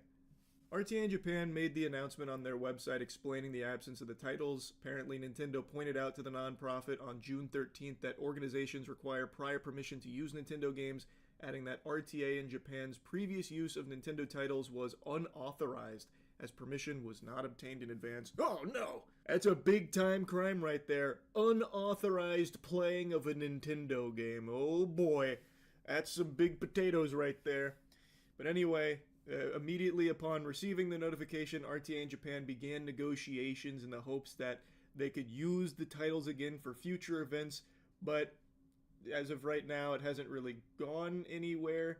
It's been decided that RTA in Japan will apply for permission on a per event, per game basis, basically having to ask Nintendo every single time one of their contestants wants to play through a game, even if it has been featured at previous RTA in Japan event. In their announcement, RTA in Japan revealed that they were unable to establish clear guidelines on this process in time for 2025, hence the omission. They also apologized to everyone who had applied to speedrun Nintendo games for the event. This article then goes on to explain the reaction to this. So at first glance, it seems like overprotective Nintendo picking on a small charity event. However, the majority of Japanese-speaking users commenting on the matter took a balanced view of the situation, or even sided with Nintendo, with many saying they understood why Nintendo had taken this action now. RTA in Japan started off as a small volunteer-run effort. However, over the past few years, it has grown into a large public event with major sponsors, and the organizer is now registered as a general incorporation association with all the bureaucracy and responsibility that brings. The event's growing prominence is likely what made Nintendo sit up and take notice. Some commenters even said RTA in Japan should have been more responsible and proactively taken measures to ensure that they had Nintendo's permission to avoid disruption to speedrun events. Oh my god. I hate this corporate dick sucking. This should be a positive thing. That this small volunteer-run effort has grown into something that generates real meaningful change and help to charitable organizations. This should be a celebration, not like a, well, you got too big, you should have known, you should have went and sucked on Nintendo's titties over there. Should have begged to be able to play those games there. You should have known. You're not allowed to just play games on the big screen and try and raise money for charity. That's illegal. And you know what? If Nintendo wants you to ask permission, fine. Why couldn't they have told you that months in advance so that way they could actually go through this process and have them present at the RTA in Japan as they have been for so many years previously? Clearly, June 13th wasn't enough time here. This is apparently a pretty long process. Why did they wait so long? Why not give them this notice at the start of the year or something? Why did they wait until there was no time left to possibly get the negotiations settled and get permission to have them played? Why did they wait so long? Why didn't they make that clear explicitly earlier? If this has become so big and it is already so known that Nintendo games are integral and have been woven deeply into the event, why wouldn't that have been made more clear to the organizers way before it was like at the deadline? It doesn't make sense. It's just so unnecessary to begin with, by the way. I don't think there's any justification or excuse for it. Like, it's not that big of a deal. They are playing your games because they love them and they want to use them as a way of generating positive change in the world. I will never be able to wrap my noodle around the Nintendo perception of every player being an enemy. They treat everyone that touches their game as a threat to their company somehow. Unless you are playing that game privately in your own home at all times, you are viewed as like an actual adversary to them. If you play this game in like a public manner in any way, they will put you under the microscope. It doesn't make sense to me. This is a fucking charity event. Again, if Nintendo wants them to ask permission, fine, but maybe just have that be more of like a collaborative effort at that point. Like, hey, we'd really love if you asked us permission so that way we can be like a big part of this. We love what you're doing with this charity speedrunning event. We love that you love our games. Let us be a part of it. Just talk to us first. As opposed to be like, you need our permission for each individual game, and if not, you cannot have us there. We will come after you. Like, that is such a different tone. If they want this to be more collaborative with permission, fine. But give them that warning sooner. And then also, maybe, like, for this one, they could have been like, hey, I know we didn't tell you this in time. You can still play our games this time around. You'll get, like, our expedited permission for this. But just know, for the following event next year, we would like to go through, like, a deeper negotiation and work more together in order to ensure everything is fully authorized. Like, you didn't need to come in here with the fucking sledgehammer. It's a charity event. It should be something to be celebrated. And overall, it's just so pathetic from Nintendo here. Again, it's your games, sure, you can legally do this, but why do you want to be the biggest douchebag on the planet? They're just a bully. They are now bullying a non-profit charity speedrunning event. Unauthorized use of their games. They're just playing them. They are just playing your games while trying to raise money for a really good cause. What kind of company has an issue with that? They're not stepping on your toes or anything. They just love your games and want to play them, speedrun them, and raise money for a good cause. How does that not fit in line with the Nintendo MO of bringing positivity through this art? It's just crazy to me. And unsurprisingly, I've seen a lot of Nintendo drones defending this, as there always will be. There are people that will fight tooth and nail for the honor of Nintendo as they continuously get spit upon by the company, but they love that spit in their mouth. They live for that shit. They do all their PR for free. So there are people saying that it's not that big of a deal. This is a legal thing, and, they gotta ask permission if they want Nintendo games. They're not shutting them down. They're just saying, you need our permission to play those games. And I know I'm about to repeat myself, but it is just a point that needs to be made, strongly. There's, no real way to wiggle out of this checkmate here. If it isn't that big of a deal of, asking permission from Nintendo to play these games, why did they wait until there was no time left for RTA in Japan to get that permission? Why wouldn't they have given them this warning, this notice, much sooner, so that way they could go through this entire process, go through this whole song and dance that Nintendo requires them to do? It does seem like there's a lot of moving parts to it. Why wouldn't they tell them this and get this going many months ago? This event has become big enough that clearly Nintendo is aware. They could have easily reached out to them and let them know much earlier this year. So that way they would have had time, and they would have gotten the permission to be here. Instead, they waited until there was absolutely no time on the clock. They couldn't get the buzzer beater negotiations over the finish line. Thus, they just had to remove the Nintendo games or else face potential punishment. I don't understand how anyone could look at this and think Nintendo's in the right here. If they want you to have to ask permission, fine. But make that clear way in advance so that way they can do that. I don't think there's a strong defense for it. Now, I've made it clear I have no plans of buying Nintendo property again until this company has a drastic overhaul. I know, what a brave hero. But I keep getting asked, what do I think of DK Bonanza and all that? I think the game looks great. I have no plans of getting it. I don't have a Nintendo Switch 2. I have no plans of buying a Nintendo Switch 2.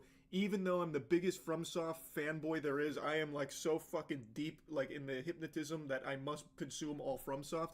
Their upcoming Switch 2 exclusive game, Duskbloods, still not going to be getting it if Nintendo as a company doesn't change, or at least show that they're willing to work more with the community and go in a better direction.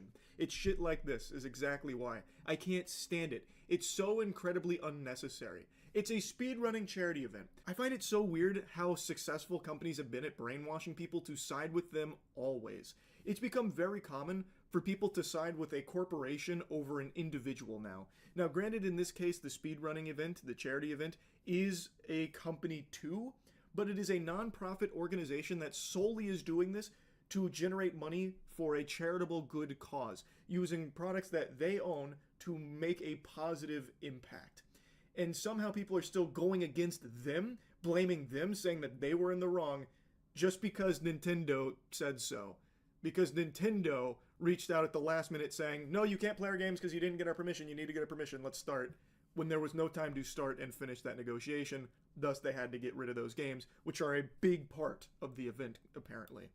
I just don't know how people can be at this point where all of a sudden they look at that and be like, yeah, Nintendo was super right.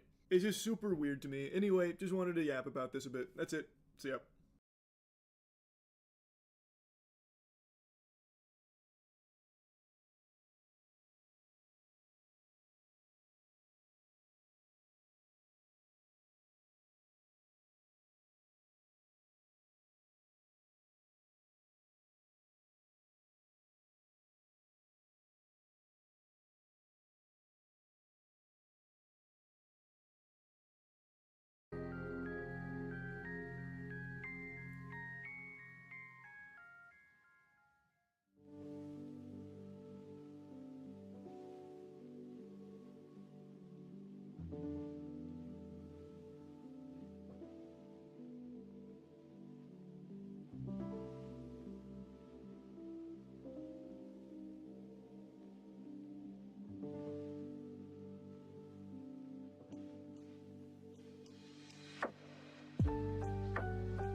that is it. Minus 20 bucks.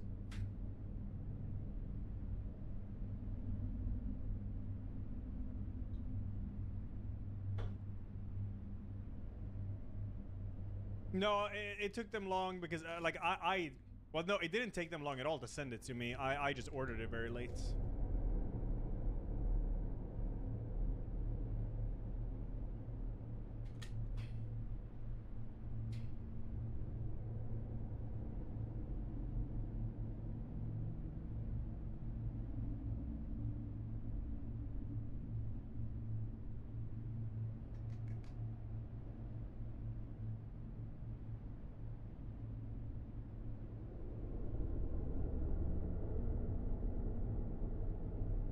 Yeah, I'm gonna do Vasalopet again. I will. If I get a diploma for a permadeath slot, hopefully not. Sarah thinks 19, Battle Rules 64 again. All right, we play The Last Ski Trip. First horror game of the day. There's gonna be more after. No idea if it's good. No idea if it's bad. Who knows? Let's go.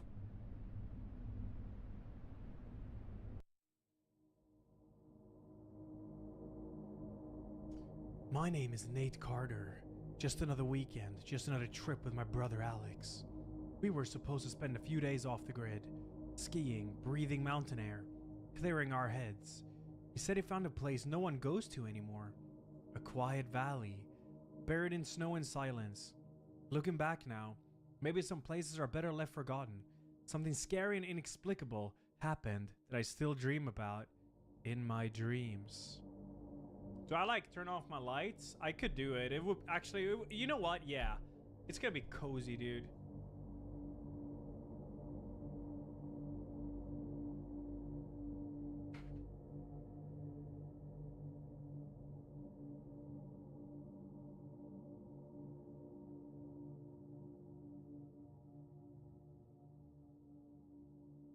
Spoke us. Wait, maybe I could do this. Oh, there. That's good. That's good.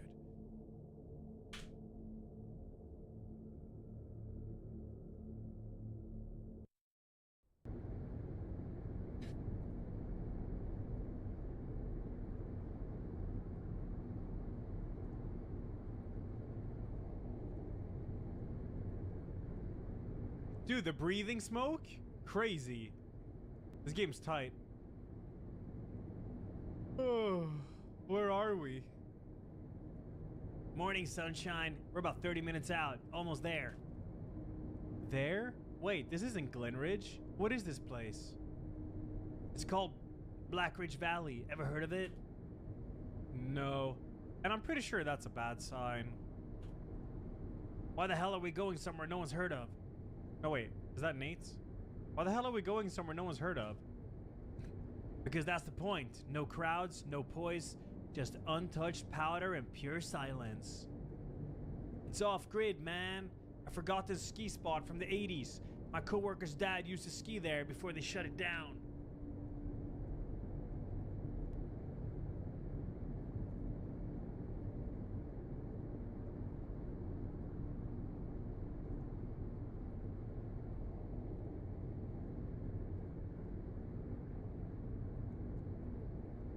I accidentally pressed like the start, like the button next to enter, and it's opening this menu. Huh. Anyways, they shut it down. Sounds promising. Relax, it was just budget cuts, not ghosts. The trails are still there untouched. Think about it. First descent in decades. You wanted something different, right? Yeah, but I also wanted to come back in one piece. We'll be fine. GPS still works. We got gear, and hey, I brought backup batteries for the flashlights. Flashlights? It gets dark fast up here. Thought you'd appreciate being here, being able to see your own hands after 4 p.m. Awesome. So we're skiing in a place that's dark, abandoned, and has no cell signal. Welcome to adventure, little bro.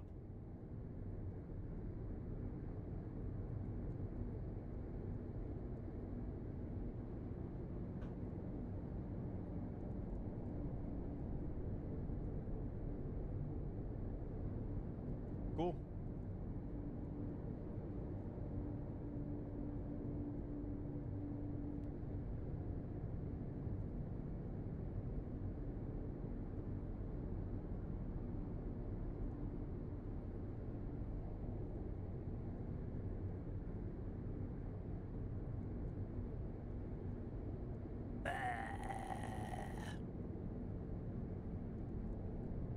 Your mother sucks cocks in hell.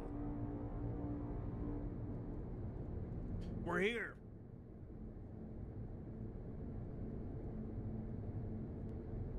Hey, you. Chad, it was The Exorcist. I was breaking my neck like in the Exorcist movie. And then she says that.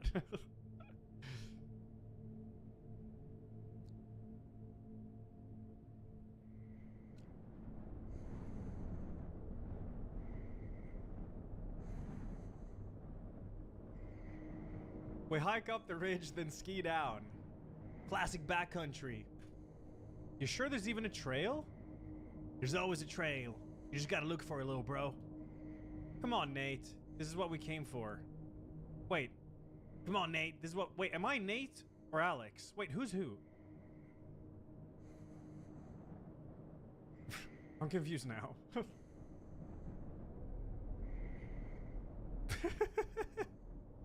Wait, is that my own breathing smoke? No, this game's sick, though. My task. Oh, let me move chat. And me. Why do I see my own breathing? I mean, yeah, it's immersive, I guess, but... Go upstairs with Alex.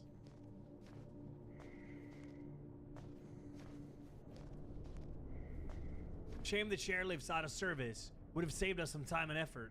I think Alex is the guy in front of me. And I'm Nate.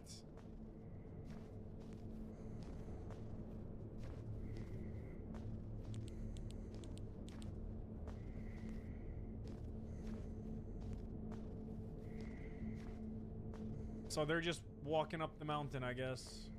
Yeah, that's cool. Feels like our first ascent's about to begin. Get ready, little brother.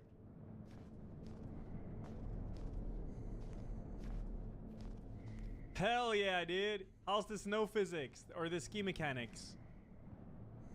Hey, you. Ooh, my turn, my turn, my turn. Ooh, oh shit. What the fuck?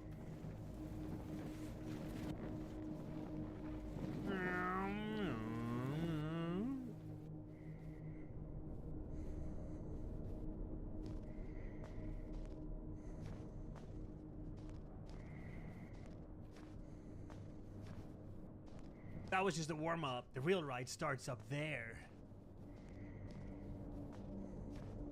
I miss skiing now. Kind of long for winter.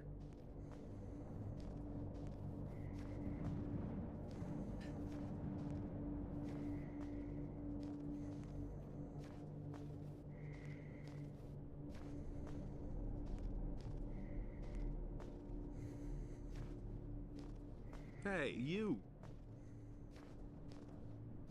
Well, yeah, you can walk up with your skis. It doesn't look like this, though.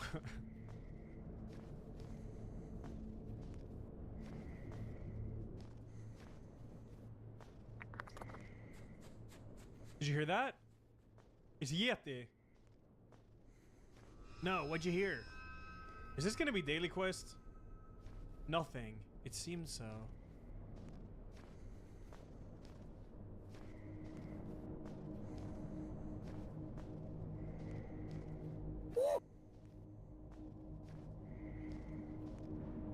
Lucky Chloe, hug and kiss. IAL, thanks 68. Minty, thanks 99. Euphoria, thanks to the 13. And Rael, thanks 68. Thank you guys. Thank you.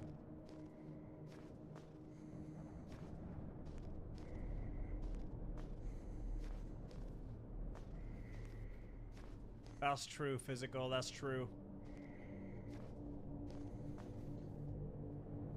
Meh, looks like someone left it behind.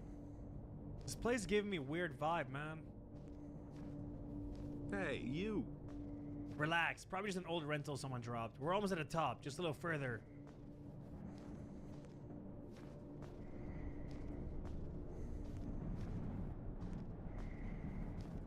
Mickey Mouse. Thanks to the half a year. Or R Nickey Mouse. I see you.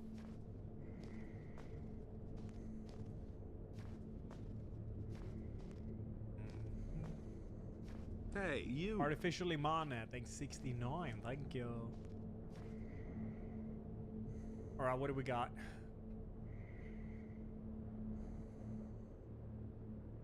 Hey, Nate, get your camera out. I want a shot of this. You want me to take a picture while you're skiing down? Yeah, from right here. Wait till I hit the edge, then snap it. Make it look epic.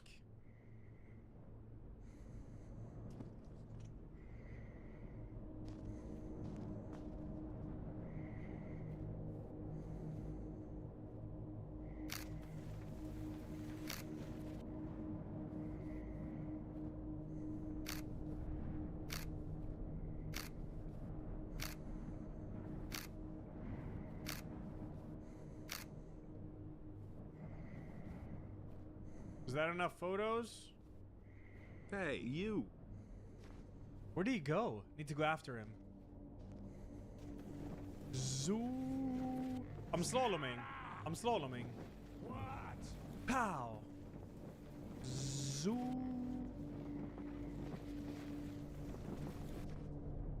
Nate? I mean, Alex? Alex? Hey, you. Alex!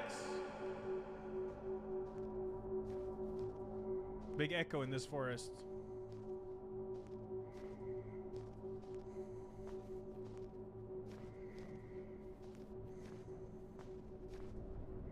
It's the mountains, you know?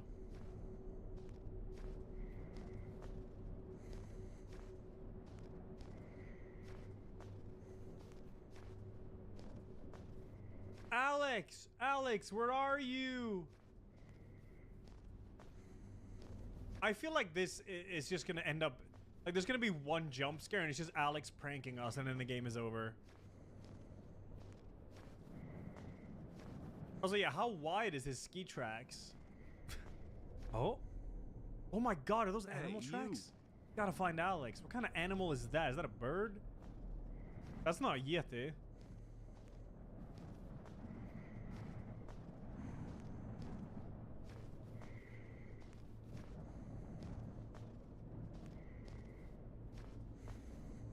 Doodle.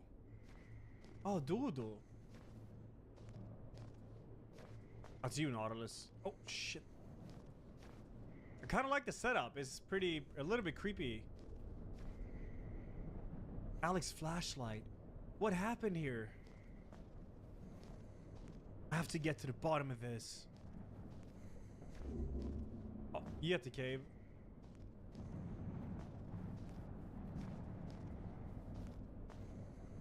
Oh shit, is this Alex's blood?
There's like a husband and wife. What's going on here?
No, no, Alex. Need to get out.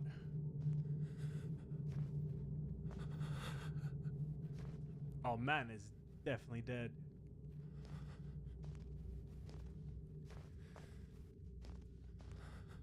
Family Guy death.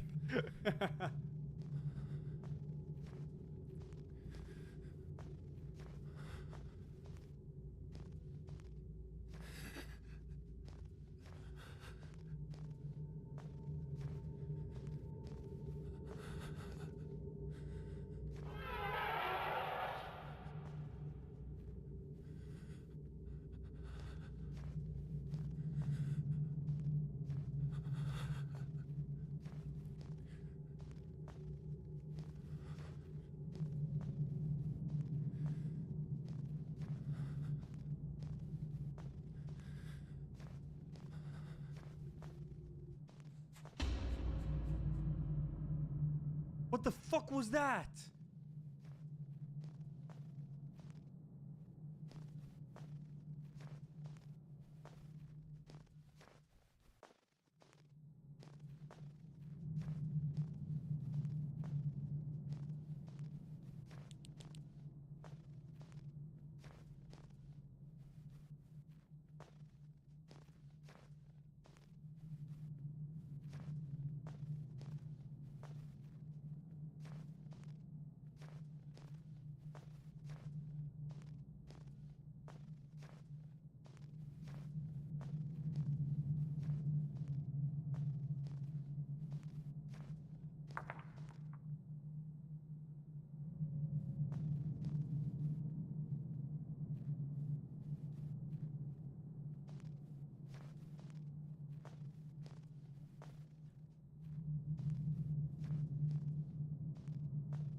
The exit. We made it. This is for you, Alex. For all our memories together. I will never forget.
Oh, god damn it, I was muted because I was eating.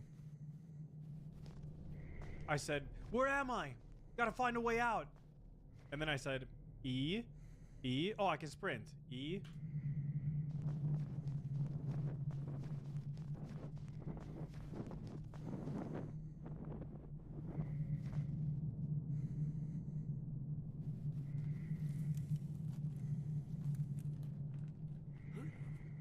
There's a body to my left. I saw it. Damn! It looks like this is his personal diary. Apparently it's been here for a long time. We made it to the valley. Conditions are rough, but the mountains are stunning. 5 of us. Me, Carter, Liz, Dom, and Mark. Spirits are high. Something howled last night. Not a wolf. Too deep. Too human. Liz thinks it came from the ridge. We're sticking together from now on. Dom's missing, just vanished from his tent. No tracks in the snow. Carter says we should head back, but Mark insists on searching. I don't like this. Mark's gone, so is Liz. It's following me. It's here.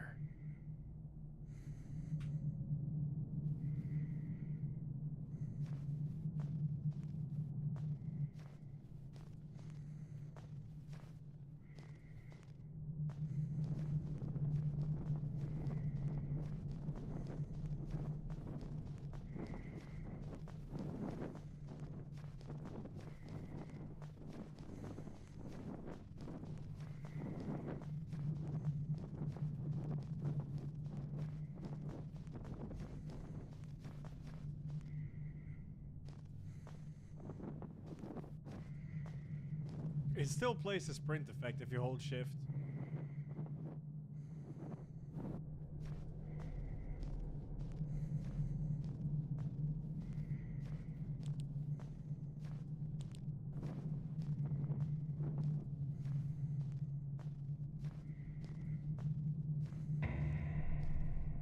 This place, it feels like its lair.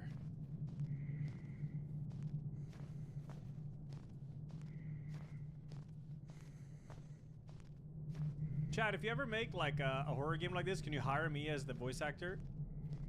I promise I'll do a good job, okay?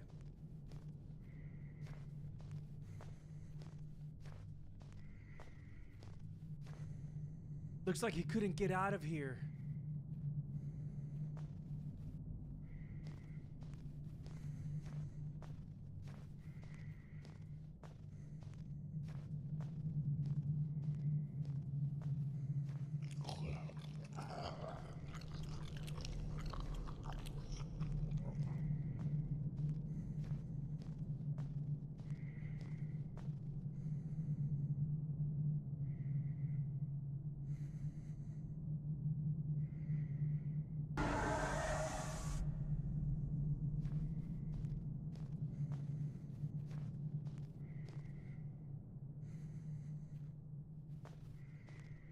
I can almost glitch through this crack.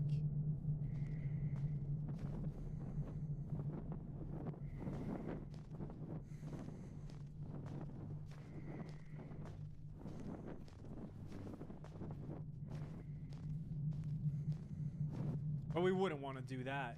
That would ruin the immersion.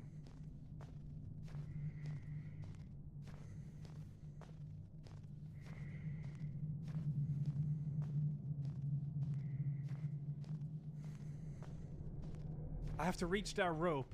It's my only way out of here.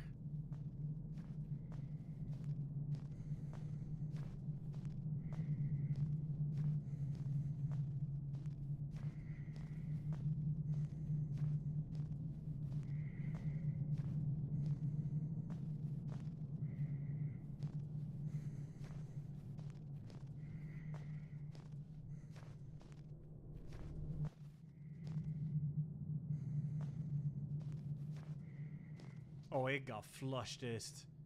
I had another run where I found Firelink, and then I threw it away completely. And then I was like, nah, today's not the day. I got, like, some horror games lined up.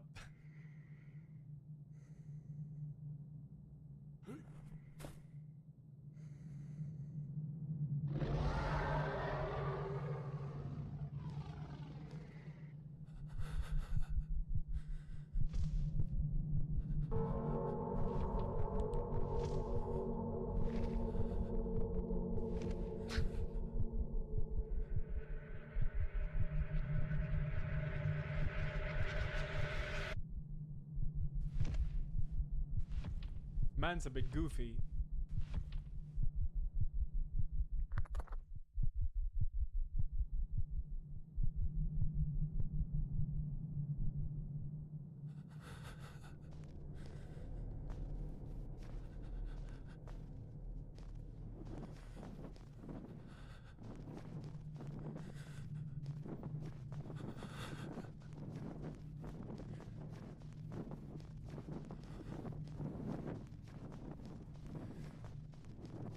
How was I shitting on yesterday's horror game all the time, Miss X?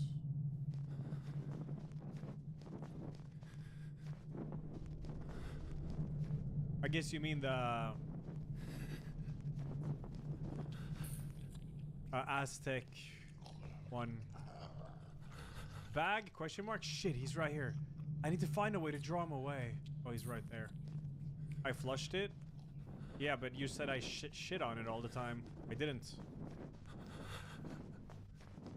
I just thought I had enough of it. I got tired of the gameplay loop. That was it.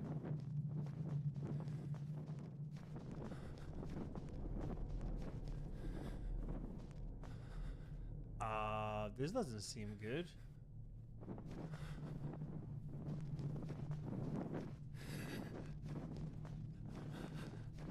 I actually said the game was, I was kind of intrigued by it because I wanted to see how it ended, but the gameplay loop was, it got a bit boring. Oh. It should be a good place to hide.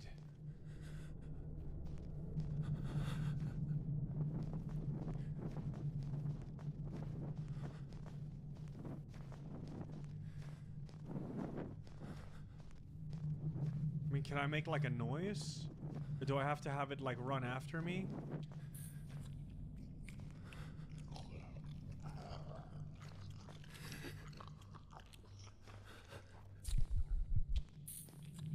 Okay. Can I like whistle?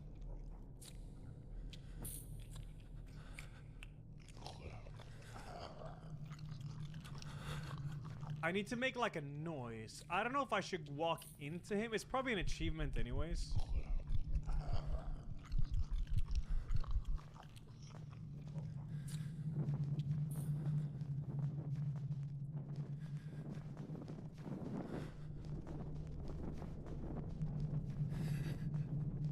I'm gonna check the hole real fast again. So we can hide there. Anything else? Well, there's the bag. I missed that. Oh.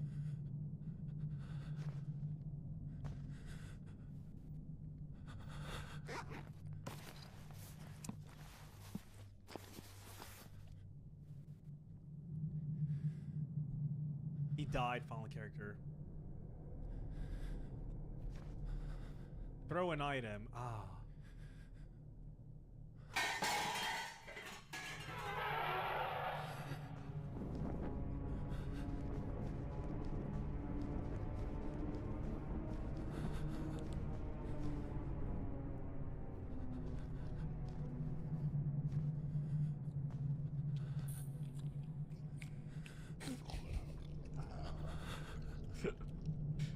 The goofy ass monster.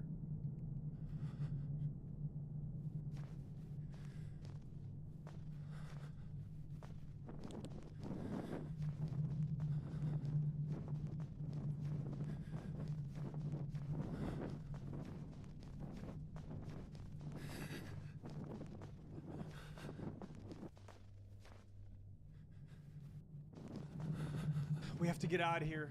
We have to go fast.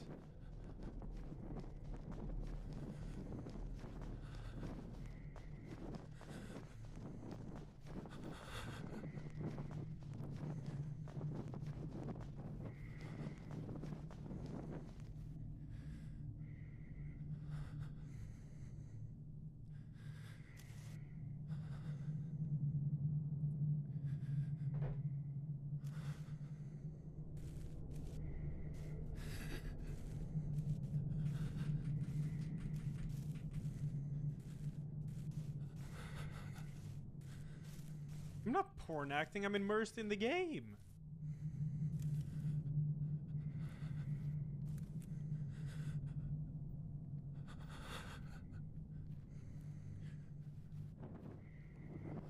The way out.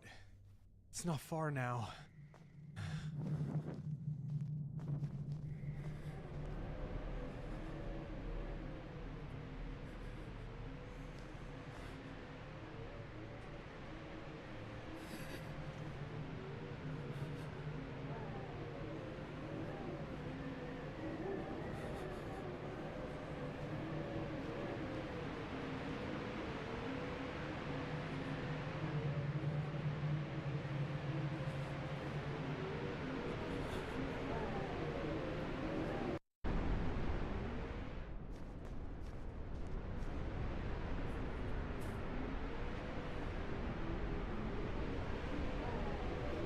Oh, my mouse sensitivity went like crazy now.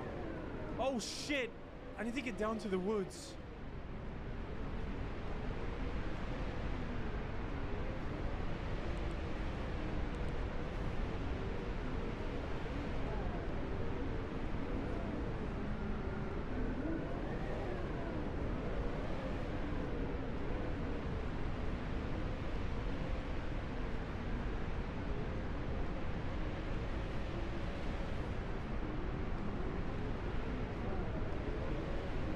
Gilo thanks 87, Crucifix 26, Tesseract thanks 17, and 2 years, hello dude, thank you, and Kingdom Oil thanks sub, and Deep Freezer Girl.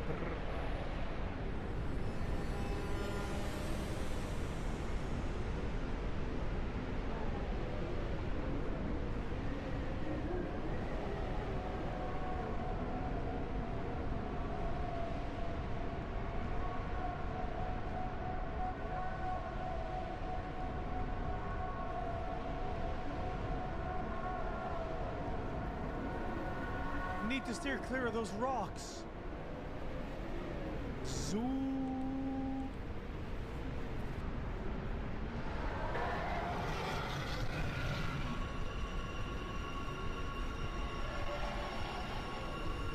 I want to see if he's behind me.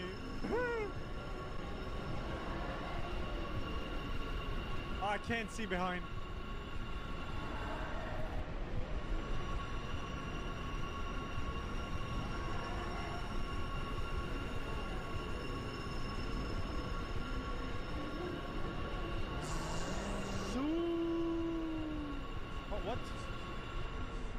I made it, I think.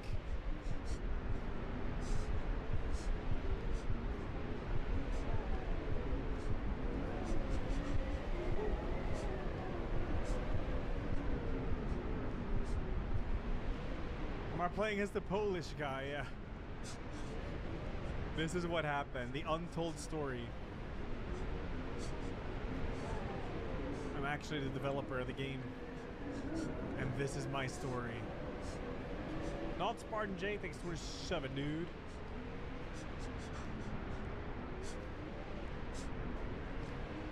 Nuclear Nightmare new patch when? Well, this is away now until like next weekend, so it won't be until then. But I'm gonna be busy with Grounded and shit, Grounded and like My Rain and shit anyways. I think he's lost me.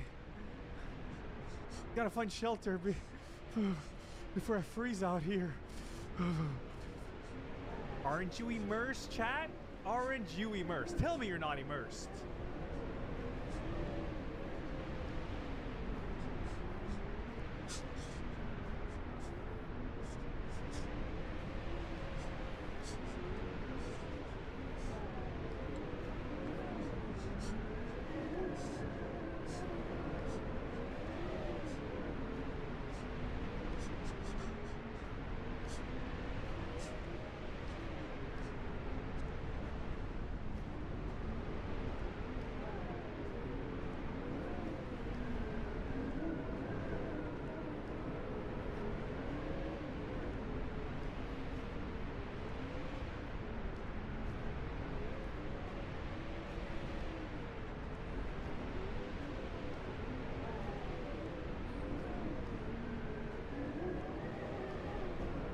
Better than Megan Fox and MK, yeah?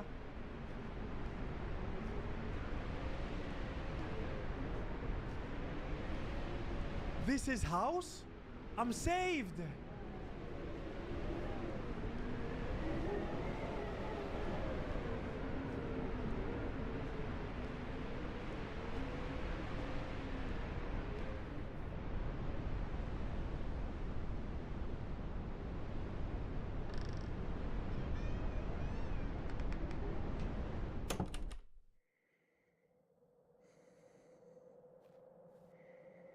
Need to take a look around here for supply and says.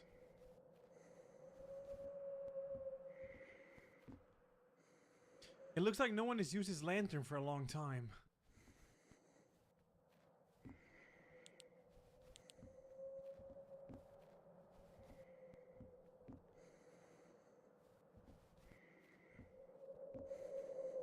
No, he's not wearing the skis.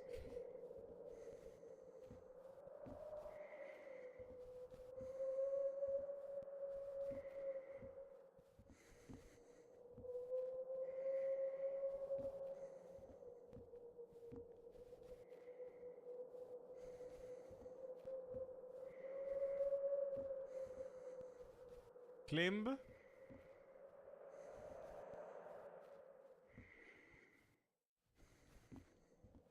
What up, Supa?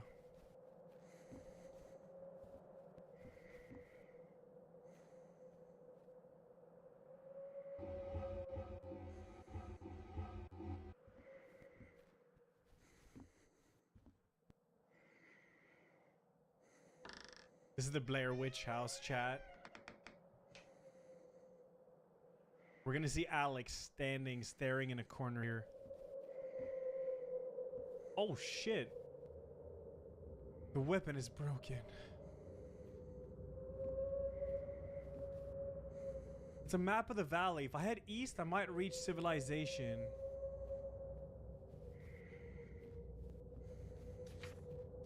Hunter's note. I've tracked the creature for weeks. Bullets do nothing. It doesn't bleed like anything I've ever seen.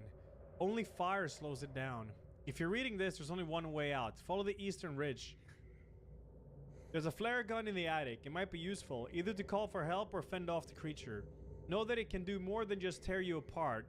It can get inside your head, twist your dreams, or even drive you insane. Don't stop. Don't look back. Elias. Elias. I told you, Chad, this is my story about the Polish guy during the first Vosolopet. This is what happened.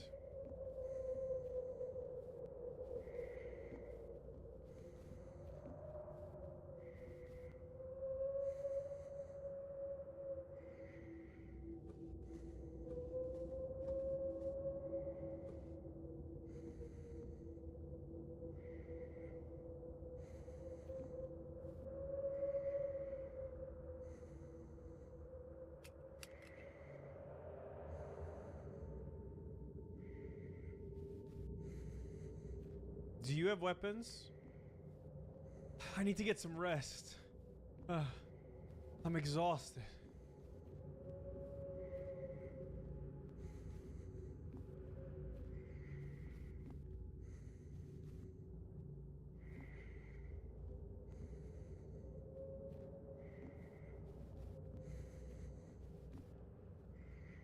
Do I rest up here? Oh.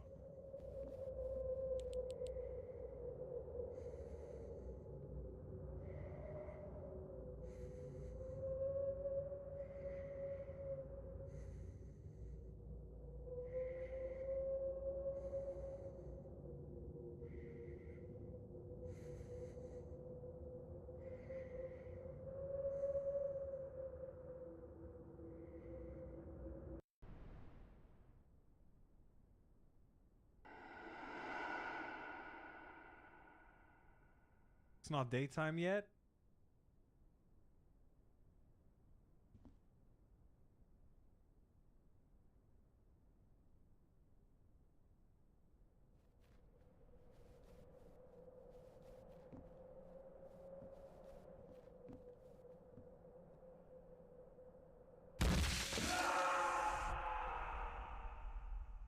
Okay, the fall wasn't that far, man.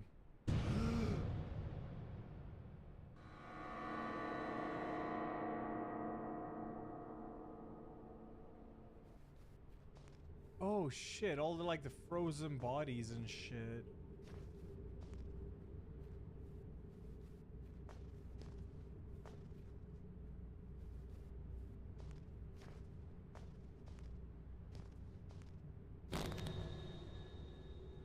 What?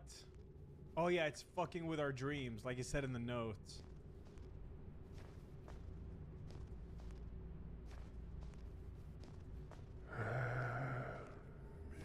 It also said don't turn around.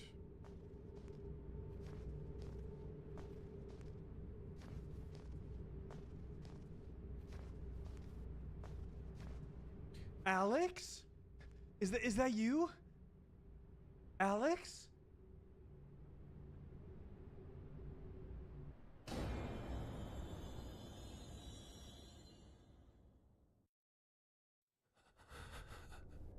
What the hell's going on? Am I dreaming?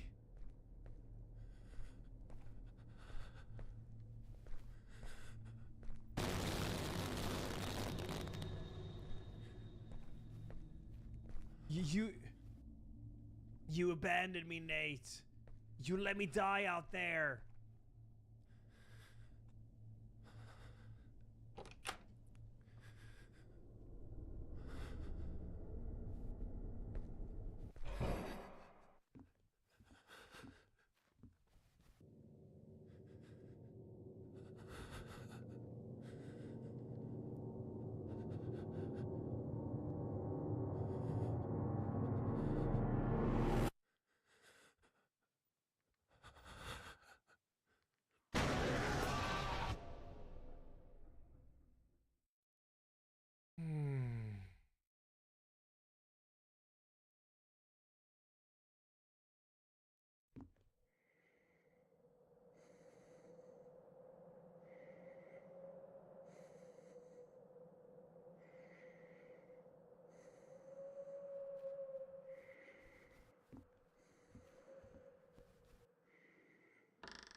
Is that a bonfire up ahead?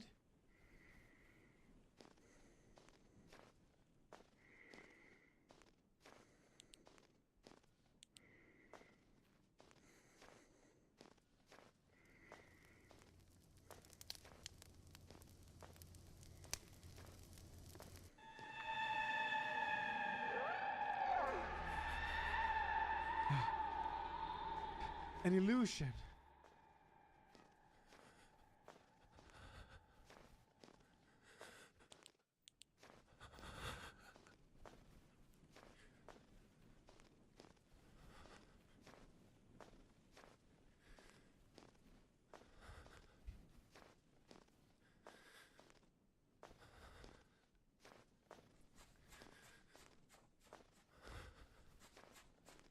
Alex? Is that you?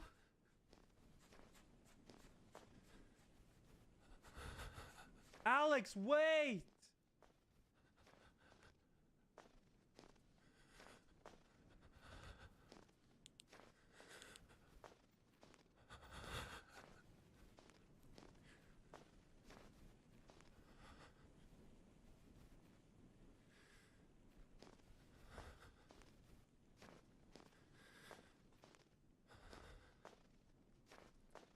Knock, that makes the raid open a good stream. Yeah, Metal's taking a place soon. Hold up. Thank you, dude.